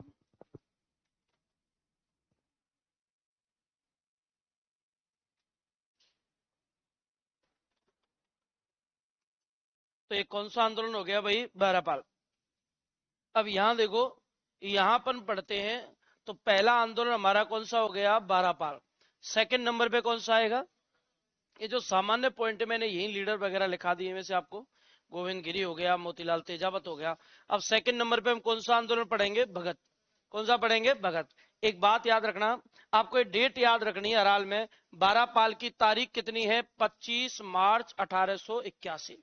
और यहाँ लीडर कितने बिलोगे, 3, नीमा, खेमा, जुएता। ये फर्स्ट ग्रेड में पूछे गए थे इस बार, नीमा, खेमा, जुएता के नाम। इसमें कथन सही पूछा था कि कथन सही है क्या, कि 12 पाल में इन्होंने लीडरशिप की है, ये कथन सही है गलत है। अब हम सेकंड जो आंदोलन पढ़ेंगे वो पढ़ेंगे भगत आंदोलन। अब कौन सा आ जाएगा हमारा, भगत आंदोलन। भगत आंदोलन में सबसे मेन बात यह है कि भगत आंदोलन इनके लीडर के इर्द गिर्द घूमता है पूरा का पूरा। नाम भगत आंदोलन, लेकिन ये आंदोलन गोविंद गिरी के इर्द गिर्द घूमता है, इसलिए हमें इस पूरे आंदोलन में पहले गोविंद गिरी को जानना होता है पूरी तरह से। गोविंद गिरी का परिचय है, और वो परिचय में जानना होता है इसे पढ़ने के लिए। सबसे पहली बात आती है कि गोविंद गिरी यानी जो आंदोलन है वही भगत आंदोलन, इसका नेतृत्व करता कौन था, तो ध्यान रखना है इसका नेतृत्व करता कौन था, तो वो है गोविंद गिरी। तो कुछ पर्सनल डाटा है गोविंद गिरी का, वो पर्सनल डाटा में याद करना होता है थोड़ा सा 2 मिनट में। पहली बात तो ये आती है, जब गोविंद गिरी हम पढ़ते हैं तो गोविंद गिरी का वास्तविक नाम नहीं, जन्म ओनली, वास्तविक जन्म कहाँ हुआ।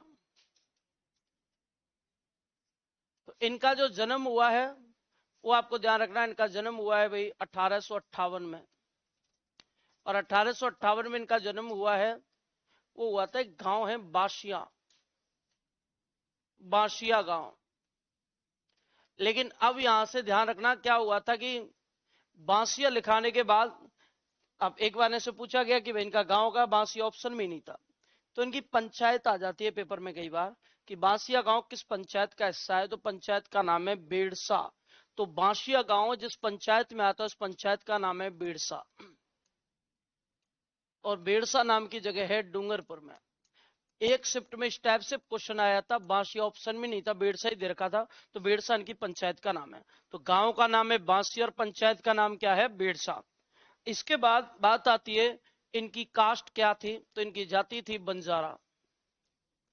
इनकी जाति आपको ध्यान रखनी है कि इनकी जाति का नाम था बंजारा। दूसरी बात है कि ये व्यक्ति बचपन से ही आध्यात्मिकता की तरफ इसका बड़ा रुचि थी, लोगों की आवाज उठाना, आध्यात्मिक ज्ञान अर्जित करना कि ईश्वर क्या है, ईश्वर के बारे में जानना। सरस्वती, स्वामी दयानंद सरस्वती से बड़े प्रभावित थे, लेकिन उन तक पहुंच नहीं थी। आसपास इन्होंने सर्च किया कि कौन से ऐसे विद्वान हैं जो मुझे आध्यात्मिक चिंतन के बारे में बता सकें, तो इन्हें पता चला कि कोटा बूंदी में एक अखाड़ा है, और कोटा बूंदी अखाड़े के महंत हैं राजगिरी जी। और वो राजगिरी जी अच्छी नॉलेज रखते हैं, अगर उनके पास जाएं, उनकी शिष्यता ग्रहण करें तो आपको काफी नॉलेज मिल सकती है। तो ये कोटा बूंदी के महंत के पास गए और उन्हें गुरु बनाया, तो गुरु बन जाते हैं राजगीर जी। तो इनके गुरु का नाम क्या हो गया भाई, राजगीर। राजगीर का परिचय क्या है, तो ये कोटा बूंदी अखाड़े के महंत थे, एक कोटा बूंदी अखाड़े के महंत थे। ये आपको ध्यान रखना, अखाड़े के महंत थे, ये कोटा बूंदी अखाड़े के महंत थे, जिनकी इन्होंने शिष्यता ज्वाइन कर ली है, इनके शिष्यता ग्रहण कर लिया है। दूसरी बात है, इनका एक गीत आता है कई बार कि इन्होंने आंदोलन के दौरान गीत कौन सा गाया, तो इनका गीत है नी मानू रे भूरेटिया, यानी किसी भी कीमत पर मानने के लिए तैयार नहीं हूं, तो हट के कारण नी मानू रे भूरेटिया, नी मानू रे भूरेटिया, ये इनका गीत है। अब इसके पूरे के पूरे आंदोलन के संदर्भ में हमें पढ़ना है, नी मानू रे बुरेटिया। तो हम आंदोलन कौन सा पढ़ रहे हैं, भगत। भगत आंदोलन किसके इर्द गिर्द घूमेगा, गोविंद गिरी के। गोविंद गिरी का जन्म कब हुआ है भाई, 1858 में। कहाँ हुआ है, बांसिया गांव डूंगरपुर में। और जाति कौन सी है, बंजारा। गुरु कौन है, राजगीर। कहाँ के मेहनते हैं, कोटा बूंदी के खाड़े के। और गीत कौन सा है इनका, नी मानू रे बुरेटिया। एक आता है इनके सहयोगी कौन थे, आंदोलन में इनके सहयोगी कौन थे। और जब सहयोगियों की बात आती है तो इनके सहयोगी थे सुरजी भगत,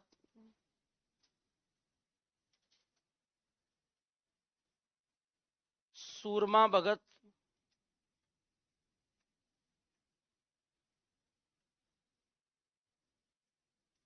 पूंजा धीर जी,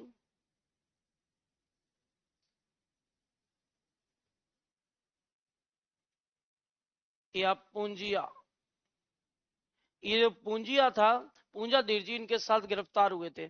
कि तेजा इनके गोविंद गिरी जी के साथ गिरफ्तार होने वाला इनका सहयोगी था पूंजा धीर जी, ऐसे उनमें पूंजिया कहते हैं।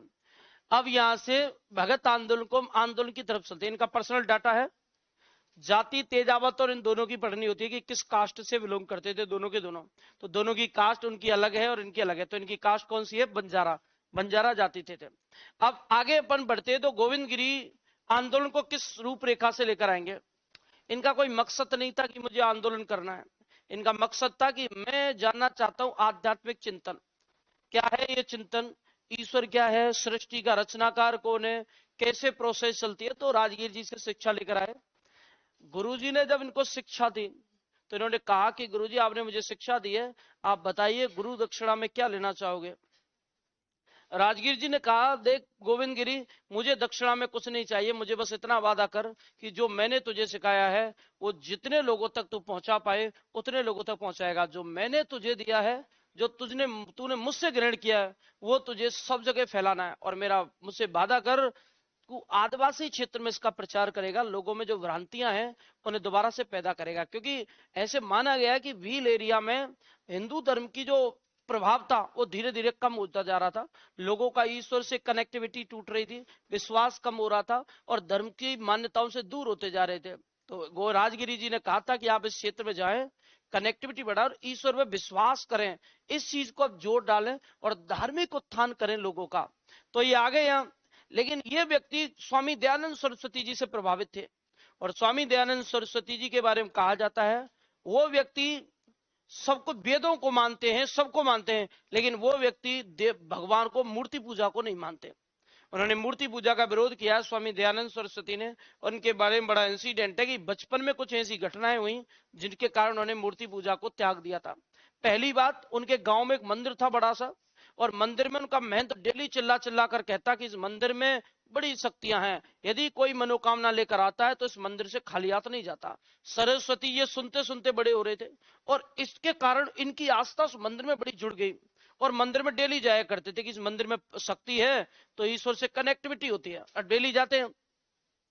इनको देखा कि लोग प्रसाद चढ़ा के आते हैं देवताओं पर मंदिर में इस मूर्ति के सामने, और दूसरे दिन जाते हैं तो प्रसाद खत्म हो जाता है। मतलब भगवान इस मूर्ति से निकलते हैं, प्रसाद खाते हैं और फिर से अंदर चले जाए गेट खोल के। इन्होंने देखा कि मैं भी प्रसाद लेकर जाऊंगा, तो लड्डू ले जाया करते थे मंदिर में, क्योंकि इन्हें कोई इच्छा तो थी नहीं। महंत ने कहा, मान लिया लोग कह भी रहे हैं, मंदिर में लड्डू ले जाते, रख देते।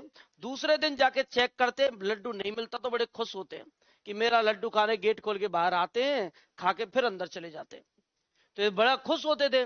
लेकिन जब एक चिंतन माइंड होता है, जो व्यक्ति अलग कुछ सोचता है, तो उनकी ऐसी भ्रांति थी। उन्होंने सोचा कि एक दिन मैं देखना चाहता हूं कि कितने बजे लड्डू खाने आते हैं बाहर। आज मैं चेक करके रहूंगा कि कितने बजे लड्डू खाने आते हैं बाहर। खिड़की पे बैठ जाते हैं और खिड़की पे बैठ के आज पकड़ेंगे भगवान को, कितने बजे लड्डू खाने आते हैं।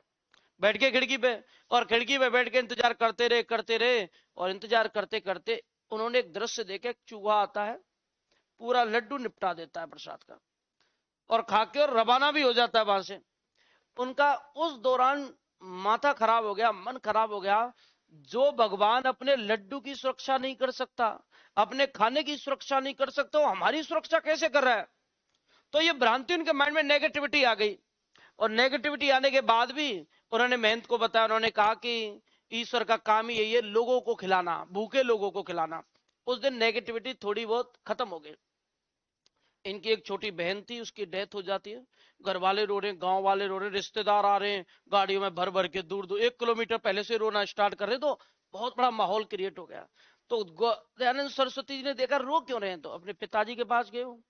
उनसे कहते रो क्यों रहे हैं, कि तेरी बहन मर गई है, अब कभी नहीं आएगी, इसलिए रो रहा हूं। तो क्या हो गया, रोना क्यों है। उस मंदिर के बारे में कहते हैं कि उसमें शक्ति है, जो मनो इच्छा मांगे वो इच्छा पूरी हो जाती है। अभी जाता हूँ मंदिर में, बहन को इच्छा मनोकामना मांग लेता हूँ कि बहन को जिंदा कर दो, इच्छा पूरी हो जाएगी। आज तक मैंने तो कुछ मांगा ही नहीं, और फिर क्यों रोना है। बस जाना और आना ही तो, रैपिडो बुक करो और जाओ। मंदिर में जाता हूँ स्पीड में और जाकर वहां मांग लेता हूँ, मैंने तो कुछ मांगा नहीं, और वहां जो मांगते वो तो मिल ही जाता है। तो फिर ये तो बचपन से सुनता आ रहा हूं। रैपिडो बुक की, पहुंच गए मंदिर में। मंदिर में जाके मूर्ति के सामने कहते हैं साहब देखो घर वाले बहुत जोर जोर से रो रहे, खाना पीना भी नहीं हो रहा, मैं भी भूखा हूं, इसलिए आप एक काम करें, उनको इन समस्या को खत्म करें, मैंने आपसे कुछ मांगा भी नहीं है, इच्छाएं पूरी कर दे, आप में तो शक्ति है, मेरी बहन को जिंदा कर दो, मैं इंतजार कर रहा हूं यहाँ बैठा हुआ। तो साइड में जाके खड़े हो जाते, शायद अभी रिजल्ट आएगा। मूर्तियों से कहां रिजल्ट आएगा, रिजल्ट आया ही नहीं। 1 घंटे बाद फिर कहा साहब आप तक शायद आवाज नहीं पहुंची, आप सो रहे हैं, शायद जग जाइए। जोर जोर से घंटी बजाता है कि जग जाइए और मेरी बहन को जिंदा कर दो, जिससे कि हमारी जो समस्याएं चल रही, घर पे रोना चल रहा है, वो खत्म हो जाए। कोई आवाज ही नहीं, मेहनत निकल के आया, लड़का क्या कर रहा है। उन्होंने कहा क्या कर रहा है यहाँ, कि साहब आप ही कहते हैं कि ये इच्छा पूरी करते, मेरी बहन मर गई है, मैं चाहता हूँ ये मेरी इच्छा पूरी करे, बहन को जिंदा कर दे। तो मेहनत ने कहा कि मरे हुए जिंदा नहीं होते, तो फिर क्यों पूछते हैं इनको जब इच्छा ही पूरी नहीं कर सकते। तो जब ऐसी लोग, जो सब कुछ है व्यक्ति के पास तो कुछ मांगते नहीं, मांगते कब है लोग, जब कुछ नहीं होता है। तो जो दे ही नहीं सकते तो फिर काय के मंदिर, लड्डू की सुरक्षा नहीं कर सकते, मरे हुए को जिंदा नहीं कर सकते, हमारी इच्छाएं पूरी नहीं कर सकते, तो फिर काय के भगवान है, काय की मूर्ति पूजा। आज के बाद कोई मूर्ति पूजा नहीं करेगा, ना करूंगा ना करने दूंगा। तो उन्होंने एक समाज बनाया, आर्य समाज, उसमें खास साफ साफ लिखा है मूर्ति पूजा नहीं करेंगे, केवल ईश्वर को मानेंगे, दिल से मानेंगे, आत्मा से, लेकिन मूर्ति पूजा नहीं करेंगे। और उससे प्रभावित थे गोविंद गिरी। और गोविंद गिरी को पता चला कि स्वामी दयानंद सरस्वती 1881 में उदयपुर आ रहे हैं। और 1881 में स्वामी दयानंद सरस्वती जब उदयपुर में आए तो इन्हें खबर लग गई और पहुंच गए सरस्वती जी से मिलने गोविंद गिरी।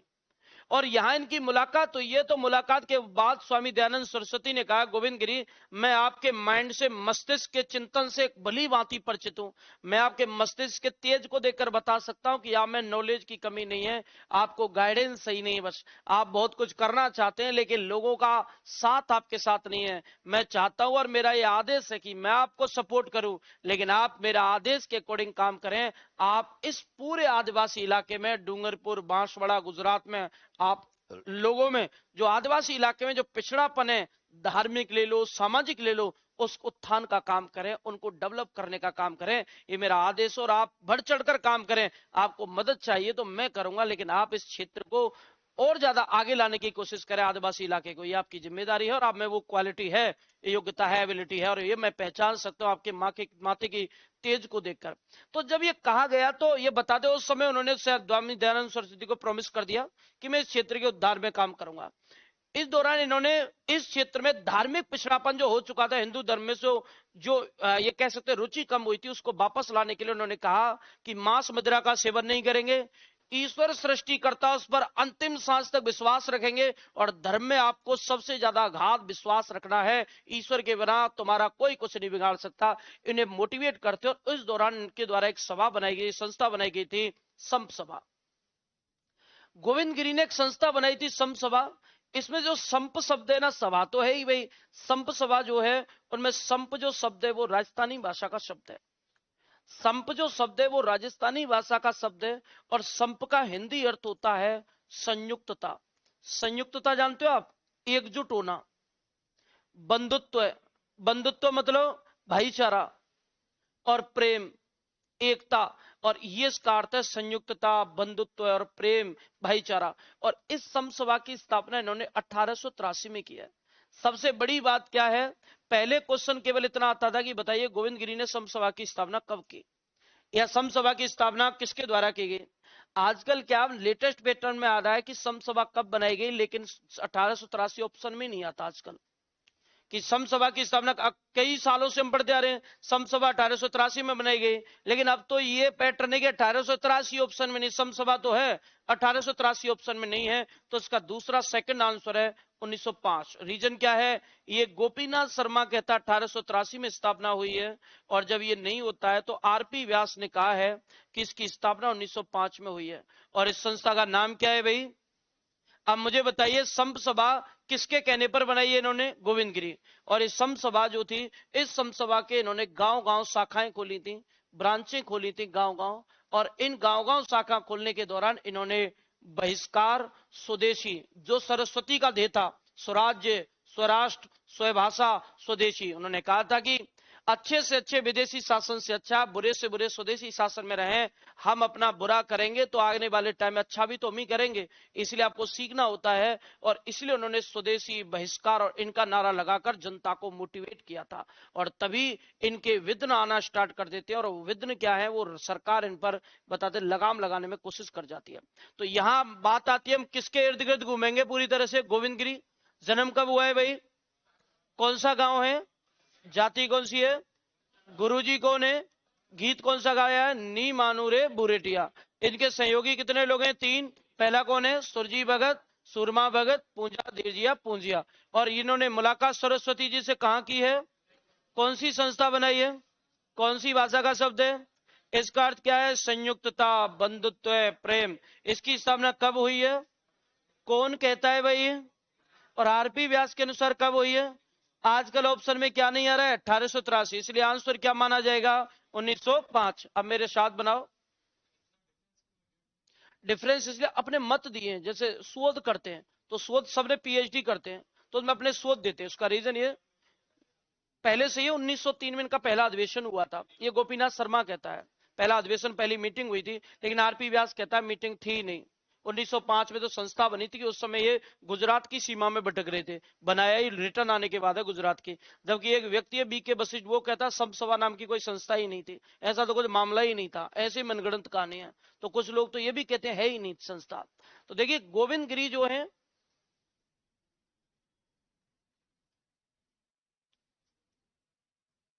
गोविंद गिरी की मुलाकात 1881 में उदयपुर में हुई। उदयपुर में स्वामी दयानंद सरस्वती से हुई।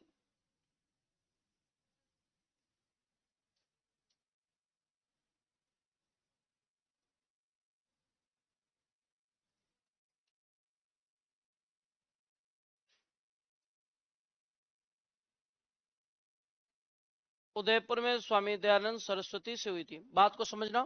1881 में सरस्वती जी ने इन्हें प्रेरित किया है आंदोलन के लिए, और गोविंद गिरी ने एक संस्था बना ली है समसभा। गोविंद गिरी ने स्थापना की या गठन किया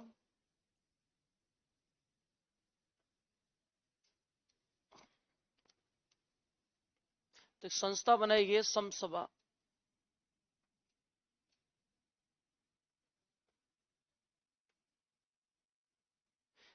समसभा में आपको मोस्टली आंसर देना 1883, लेकिन यहां मैं आपको पूरा पूरा तथ्य लिख देता हूं। गोपीनाथ शर्मा के अनुसार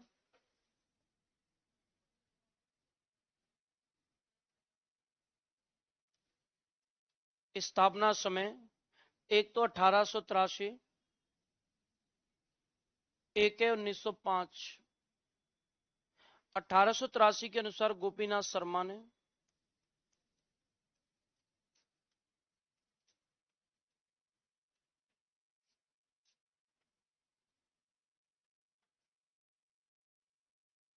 ,1905 में आरपी व्यास के अनुसार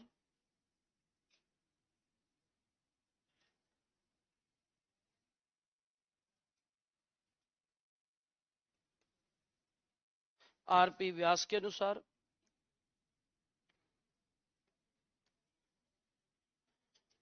इसके बाद देखिए जो संप सभा है ना, इनमें जो संप शब्द है, मैंने क्या बताया? संप सभा कौन सी भाषा का शब्द है? राजस्थानी भाषा का।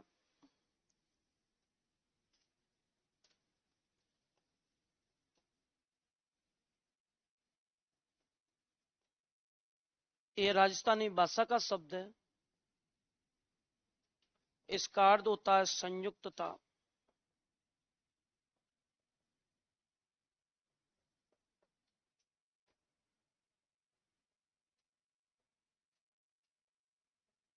बंधुता, भाईचारा, एकता। मतलब ये संगठन के लिए इस शब्द को यूज करते हैं, संप का, यानी ग्रुप बनाना। लेकिन बात यह कि ये खुद भी चाहते थे कि इनमें एकता पैदा हो, और एकता नहीं आएगी जब तक ये कुछ नहीं कर सकते।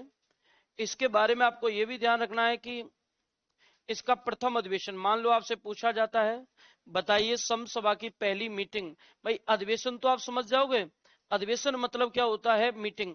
तो पहला अधिवेशन हुआ, उनका पहला अधिवेशन हुआ था 1903 में, कि सम सभा की पहली मीटिंग 1903 में हुई थी और यह हुई थी मानगढ़ में।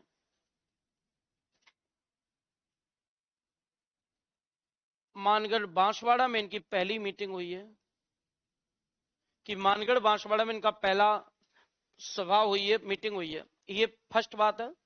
अब मुझे बताओ, एक मिनट आगे देखो, हमेशा क्वेश्चन क्या आता था कि समसभा कब बनाई, समसभा किसने बनाई, समसभा का पहला अधिवेशन कब हुआ। आजकल क्वेश्चन कैसे आते हैं, समसभा 1883 में बनाई, तो गोविंद गिरी ने समसभा की गांव गांव शाखाएं खोली, जो बहिष्कार, स्वदेशी और विदेशी का त्याग करने की जो प्रचार था वो किया था। इन दोनों में कितना कथन सत्य है, तो आप ध्यान रखना। अब आपकी जो प्रोसेस वाली तथ्य है ना वो आएंगे, कि समसभा की गांव गांव शाखाएं खोली गई जो विदेशी का बहिष्कार और स्वदेशी वाले पैटर्न को प्रचार करने का काम कर रही थी, और आदिवासी क्षेत्र में उन्होंने इस आंदोलन में बहिष्कार का सपोर्ट किया है। तिलक जी ने आंदोलन किया था, और तिलक जी के नरम जो गरम दल था वो स्वराज्य की मांग उठा रहा था, उस स्वराज्य की मांग को इन्होंने आदिवासी क्षेत्र में इसका प्रचार किया। तो कनेक्टिविटी क्या आपको पूरी पढ़नी है, कब बनाई गई ये कथन, और नीचे वाला इन्होंने स्वदेशी और बहिष्कार का प्रचार किया था शाखाएं खोलकर गांव गांव को, की व्याख्या करता नहीं करता। तो आपको प्रोसेस वाले तथ्य भी आपको याद करने, तो आप ध्यान रखना इस संस्था की गिरी ने,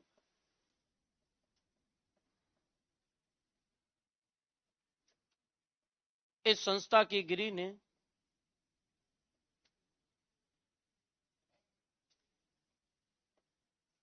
गांव गांव शाखाएं खोली,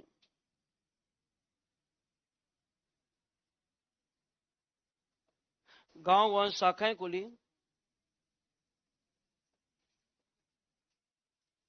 जिनसे आदिवासी क्षेत्र में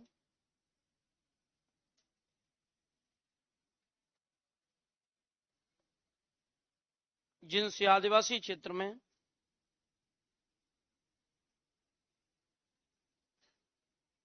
विदेशी बहिष्कार, स्वदेशी और स्वराज्य का प्रचार किया।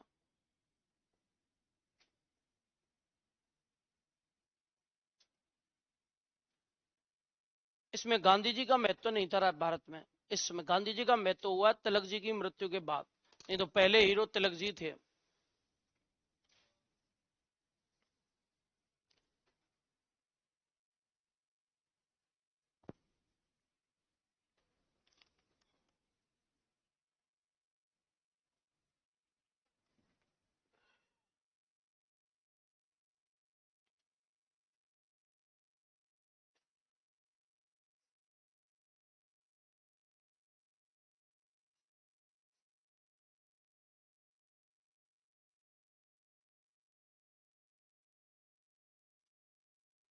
अब देखिए इसमें जो आता है कि अब पूरा का पूरा आंदोलन के अंतिम जो फेज है, अंतिम फेज क्या, अब यहां से एक जगह से दूसरी जगह इनका पलायन होगा।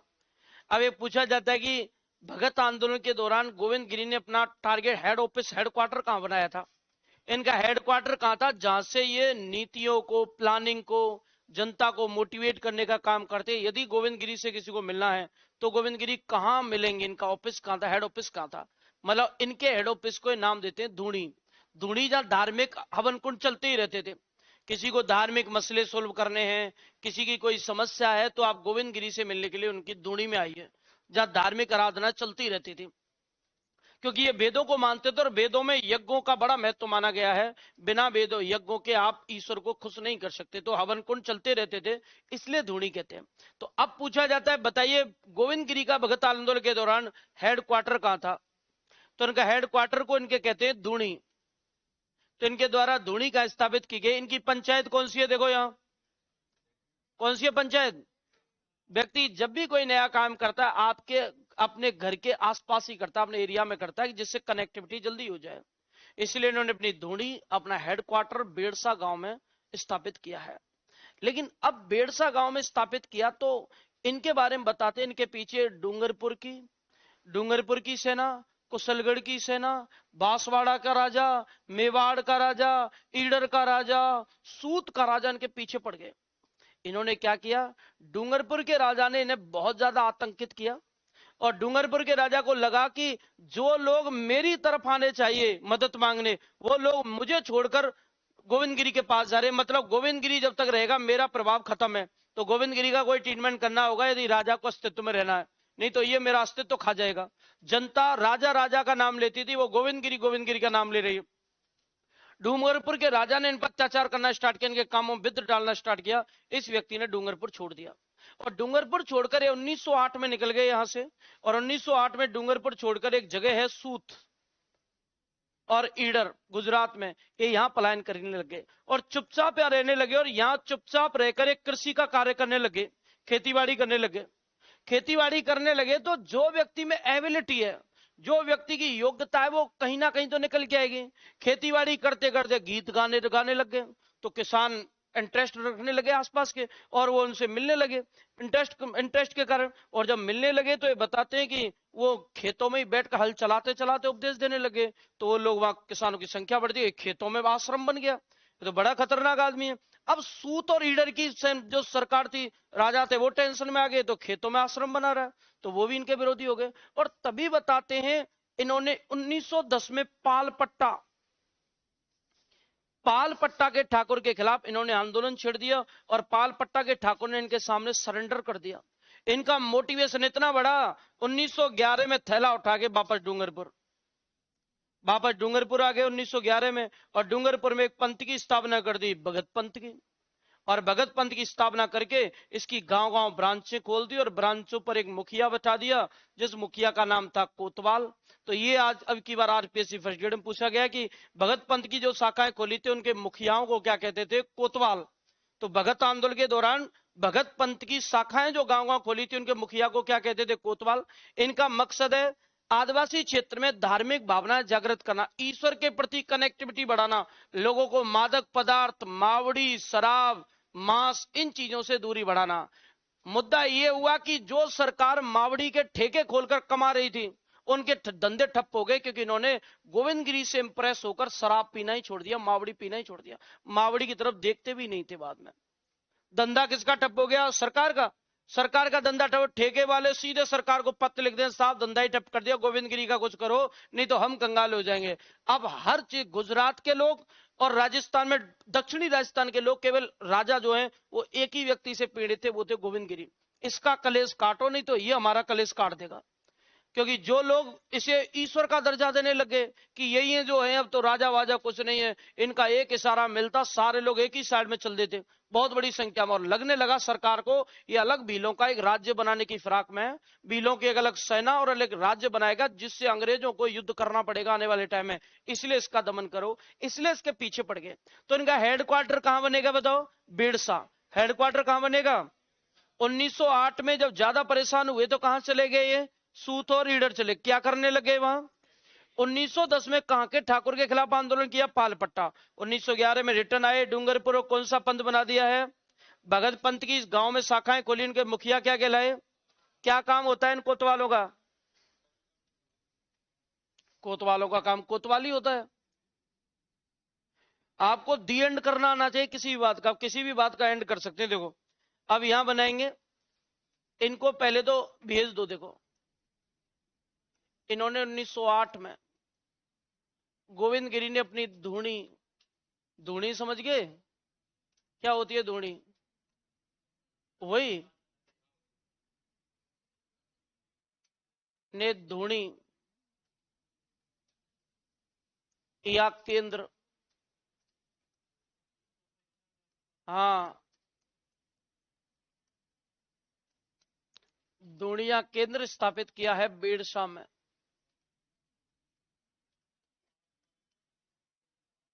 बीड़सा कहां है भाई, डूंगरपुर में। बीड़सा डूंगरपुर में इन्होंने स्थापना की है। डूंगरपुर की सरकार से आतंकित होकर इन्होंने 1908 में डूंगरपुर छोड़ दिया। और डूंगरपुर छोड़ के कहां चले गए पता है आपका, सूत या ईडर।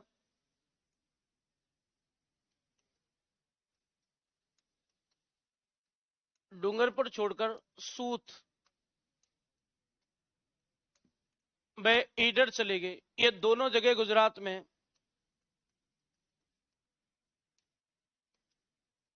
सूत व ईडर गुजरात चले गए।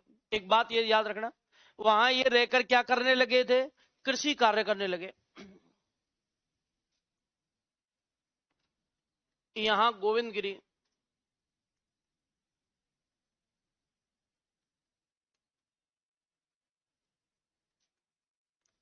कृषि कार्य करने लगे।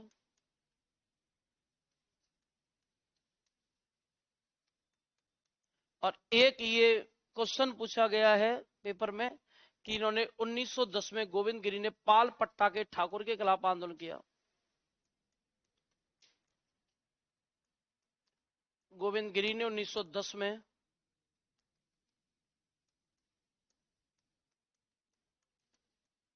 पाल पट्टा के ठाकुर के खिलाफ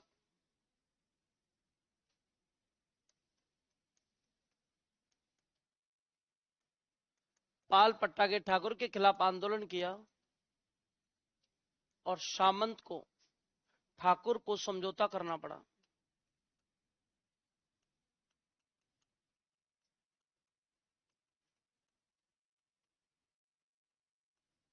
ठाकुर को समझौता करना पड़ा। अब व्यक्ति का मोटिवेट तो होता ही है कि यहां जब कर सकता हूं तो अपने क्षेत्र में क्यों नहीं कर सकता। तो थैला उठाया और 1911 में कहा गए? डूंगरपुर। और डूंगरपुर में आकर उन्होंने भगत पंथ की स्थापना कर दी और गांव गांव उनकी शाखाएं खोलकर, शाखाओं में कौन सा व्यक्ति नियुक्त किया था? कोतवाल व्यक्ति का नाम था, पोस्ट का नाम था? पोस्ट मतलब पद, पोस्ट मतलब पद। तो आप ये ध्यान रखें यहां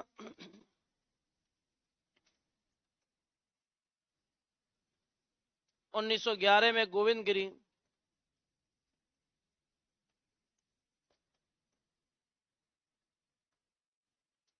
वापस डूंगरपुर आए।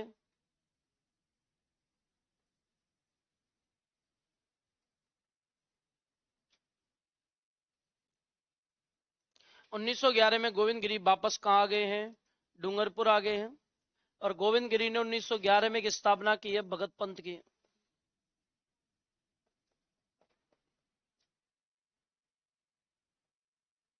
उन्नीस सौ 11 में स्थापना की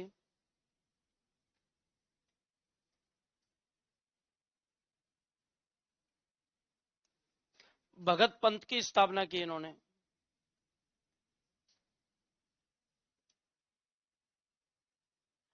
और भगत पंथ के बारे में कहते हैं इनकी गांव गांव शाखा खोलकर इन पर कोतवाल नियुक्त किए जो धार्मिक भावनाएं जागृत करते थे। इसकी गांव गांव शाखाएं खोली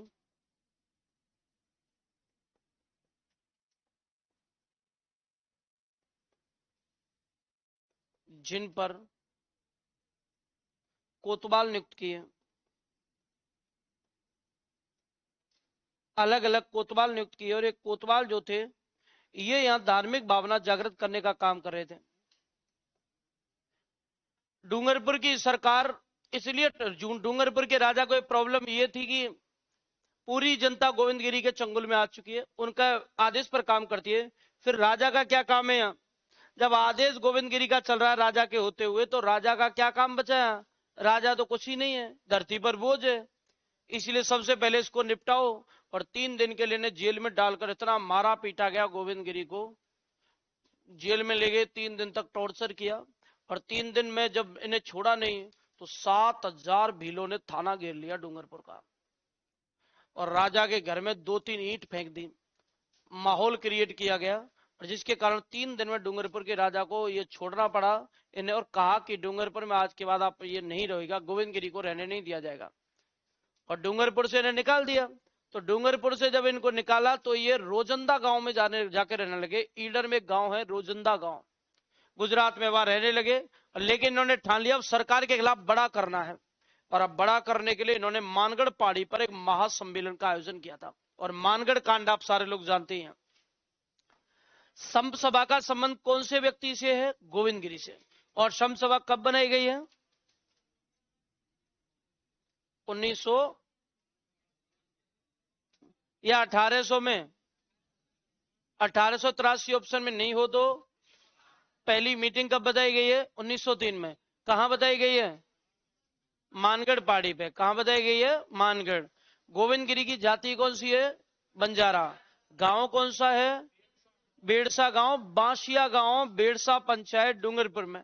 इनका गीत कौन सा है भाई? नी मानूरे बुरेटिया। इनके सहयोगी कितने बताए हैं? 3। कौन कौन से? सुरजी भगत, सूरमा भगत और भील पूंजा। पूंजा था क्या? या पूंजा धीर जी? पूंजा धीर जी था। किस व्यक्ति से प्रभावित थे ये? किसे? उनके कहने पर इन्होंने कौन सी संस्था बनाई है? समसभा। संप कौन सी भाषा का शब्द है? क्या अर्थ है इसका? संयुक्तता, बंधुत्व, भाईचारा, प्रेम, बहुत कुछ है। हाँ चलिए, एकता, बहुत कुछ बता दिया आपने। तो अब मुझे बताइए, एक ये लाइन आई हुई है क्वेश्चन में इस बार आरपीएससी के में कि पालपट्टा के ठाकुर के खिलाफ इन्होंने 1910 में आंदोलन किया। कथन सही है क्या? बिल्कुल राइट है, 1910 में किया। भगत पंथ कब बनाया इन्होंने? और गांव गांव में इनकी क्या खोली है? शाखाओं में मुखिया क्या कहलाए हैं? कोतवाल। इस कारण से डूंगरपुर सरकार ने 3 दिन तक जेल में रखा 1913 में।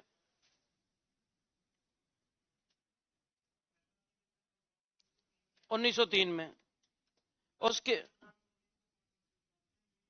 वो आरपी व्यास के अकॉर्डिंग है, बाकी स्थापना 1883 में ही मानते हैं। आरपी अगर 1883 और 1905 दोनों ऑप्शन में है तो 83 आंसर है इसका। 1905 तो थैला में रख लो आप, इमरजेंसी में काम पड़ेगा ये, क्योंकि इस बार इमरजेंसी में टेलीकॉम एसआई में 1905 ही पूछा गया है, 83 ऑप्शन में होता नहीं, तो आरपी व्यास को लाना पड़ता है फिर हमें। देखिए, डूंगरपुर सरकार ने 1913 में, अरे क्या हो गया? क्या है? रेडिया कहां है?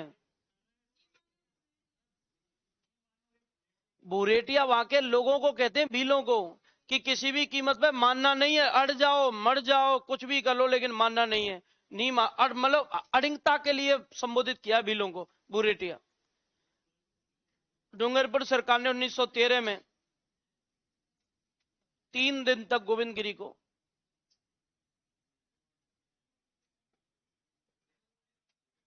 कैद करके रिहा कर दिया और डूंगरपुर सरकार ने डूंगरपुर में रहने पर बैन कर दिया।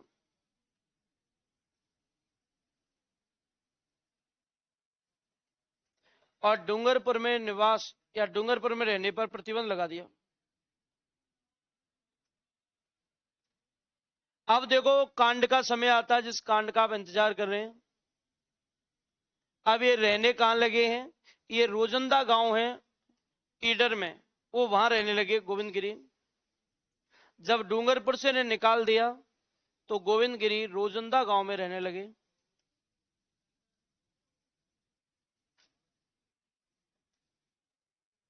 रोजंदा गांव, और रोजंदा गांव है ईडर गुजरात।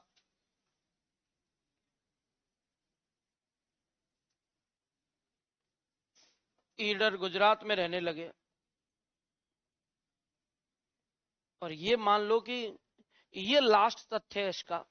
अब तो ये मानते हैं कि गोविंदगिरी को भी लगा बड़ा कुछ करना पड़ेगा, धमाका, बहरों को सुनाने के लिए धमाका करना ही पड़ेगा।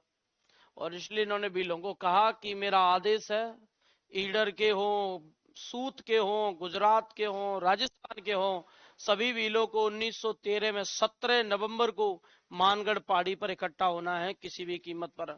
बच्चा बच्चा इस सभा का हिस्सा बनेगा, क्योंकि ये लड़ाई हमारे अधिकार के लिए है। इसलिए मानगढ़ पहाड़ी पर बच्चे बच्चे गलियों से गोविंदगिरी का नाम लेते लेते गांव गांव से बहुत बड़े संख्या में लोग भीड़ में ये बताते मानगढ़ पहाड़ी की तरफ। सरकार क्या टेंशन में तो आ गई, तो सरकार ने 2 कर्मचारियों को भेजा, तुम जाइए और चेक करो कि चल क्या रहा है।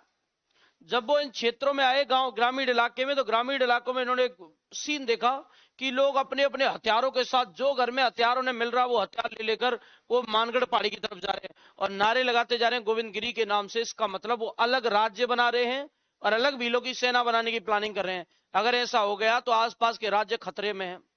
इसलिए पूरा का पूरा कब्जा कर लेंगे, तो इनका दमन करना जरूरी है। अंग्रेजी सरकार ने 4 सैनिक टुकड़ियां भेजी और उनके पास मशीन गन थी।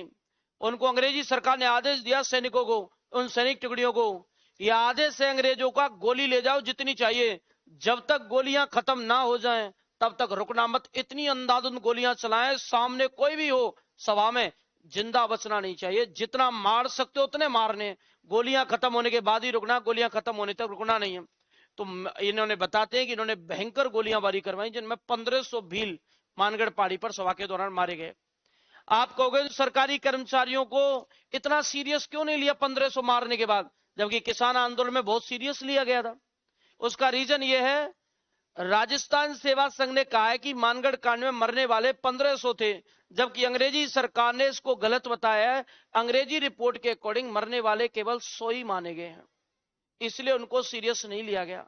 1500 हमने चिल्ला चिल्ला कर कहा 1500 मरे, सरकार कहती है नहीं 100 ही मरे थे। इसलिए, और 100 मरना इसलिए था क्योंकि इस क्षेत्र पर कंट्रोल पावर चाहिए था, कंट्रोल कमजोर हो गया था। तो 1500 के उन्होंने कितने कर दिए हैं, 100। इसलिए यहां बड़ा एक्शन नहीं लिया। इस घटना को राजस्थान का जलियांवाला कांड कहते हैं, मानगढ़ कांड को। गोविंद गिरी को इनकी मैडम के साथ और पूंजिया के साथ गिरफ्तार किया गया। इन्हें अहमदाबाद जेल में डाला गया था। इनकी जेल आती है कि कौन सी जेल में डाला गया, इन्हें अहमदाबाद जेल में। जहां अहमदाबाद कोर्ट ने इनको पहले फांसी, फिर 20 साल की सजा और लास्ट में 10 साल की सजा देकर इन्हें रिहा कर दिया। और ये बताते हैं, ये रिटर्न आए और रिटर्न आकर इनको आदेश दिया गया, आप डूंगरपुर, बांसवाड़ा, सूत और ईडर की इन जमीनों पर आप नहीं रहोगे गोविंद गिरी। रिहाई के बाद आपको एक जगह बता देते हैं, गुजरात का पंचमहल जिला है और पंचमहल जिला की झालोद तहसील है, उसके अलावा आप कहीं नहीं रहोगे, वहीं रहोगे। वहां आपको प्रतिबंध किया जाता है। यहाँ पंचमहल जिले का एक गांव है कंबोई गांव, वहां 30 अक्टूबर 1931 को इनकी मृत्यु हो जाती है। वहां इन्होंने अंतिम समय व्यतीत किया है। कि इनका अंतिम समय कहां गुजरा, तो कंबोई गांव है गुजरात का, वहां इन्होंने अंतिम समय व्यतीत किया, वहां इनकी हो जाती है मृत्यु। तो कांड करवाएंगे, बन गया क्या बताओ। तो अब बात है कि डूंगरपुर से जब रोक लगाती तो कौन से गांव में जाके रहने लगे हैं, रोजंदा गांव में। और फिर इसके बाद आ जाता है कांड, तो कांड करवा दीजिए मानगढ़ कांड।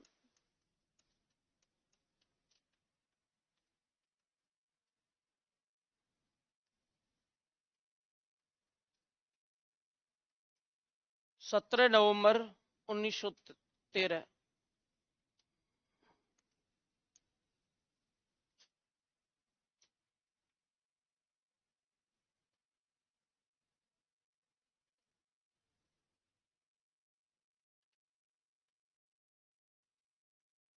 तो यहां ध्यान रखना, गोविंद गिरी के नेतृत्व में।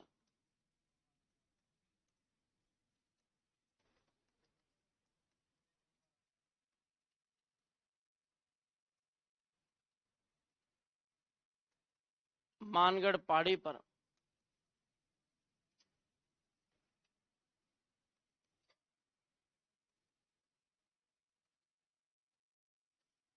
भीलों की सभा हुई और इस पर गोलीबारी करने वाली सैनिक टुकड़ियां थी।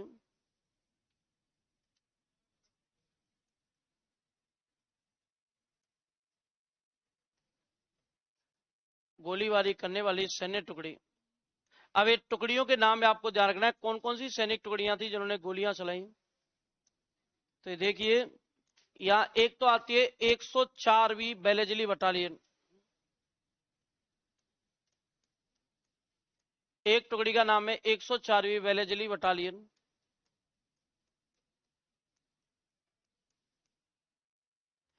एक आती है भाई जाट रेजिमेंट, एक आती है राजपूत रेजिमेंट,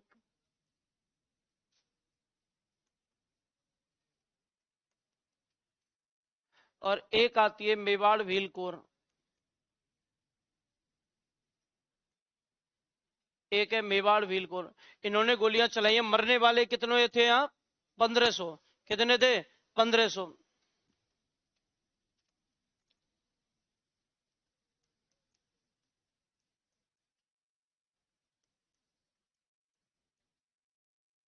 पंद्रह सौ भील।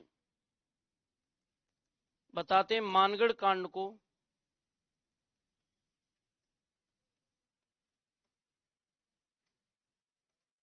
राजस्थान का जलियांवाला कांड कहते हैं।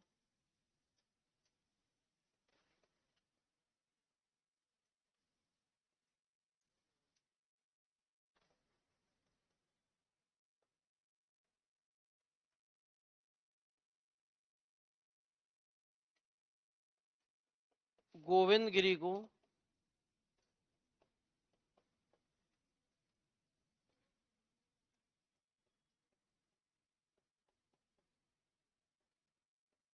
गिरफ्तार करके अहमदाबाद जेल में डाला गया।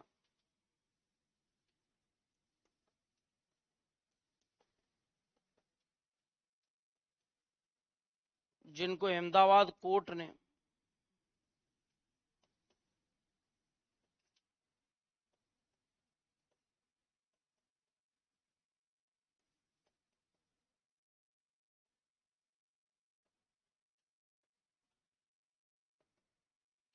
सजा दी थी। 10 साल बाद इन्हें रिहा कर दिया है। इन्होंने अपना अंतिम समय कंबोई गांव में बिताया है।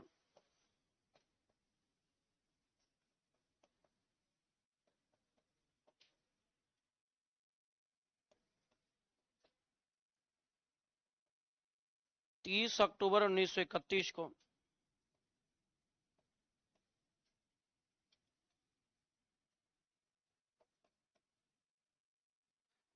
कंबोई गांव, पंचमहल, गुजरात।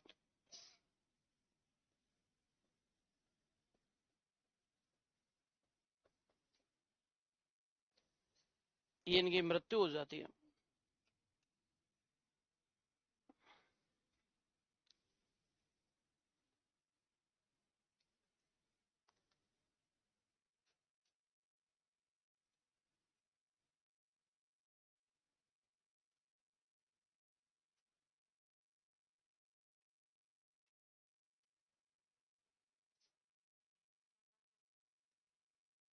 बीभत्स बताया।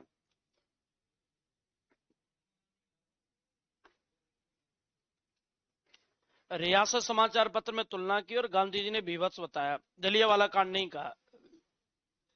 एक बात ध्यान रखना, जलियांवाला कांड हुआ 1919 में और मानगढ़ कांड हुआ 1913 में। तो पहला कौन सा हुआ है? मानगढ़ हुआ है ना। फिर भी इसे तुलना, यानी बाद में स्टेटमेंटों में कहा गया है इसको जलियांवाला कांड कह सकते हैं, इसकी तुलना कर सकते हैं, तो बाद में नाम दिया गया इसको। बहुत है आज के लिए, ये खत्म है।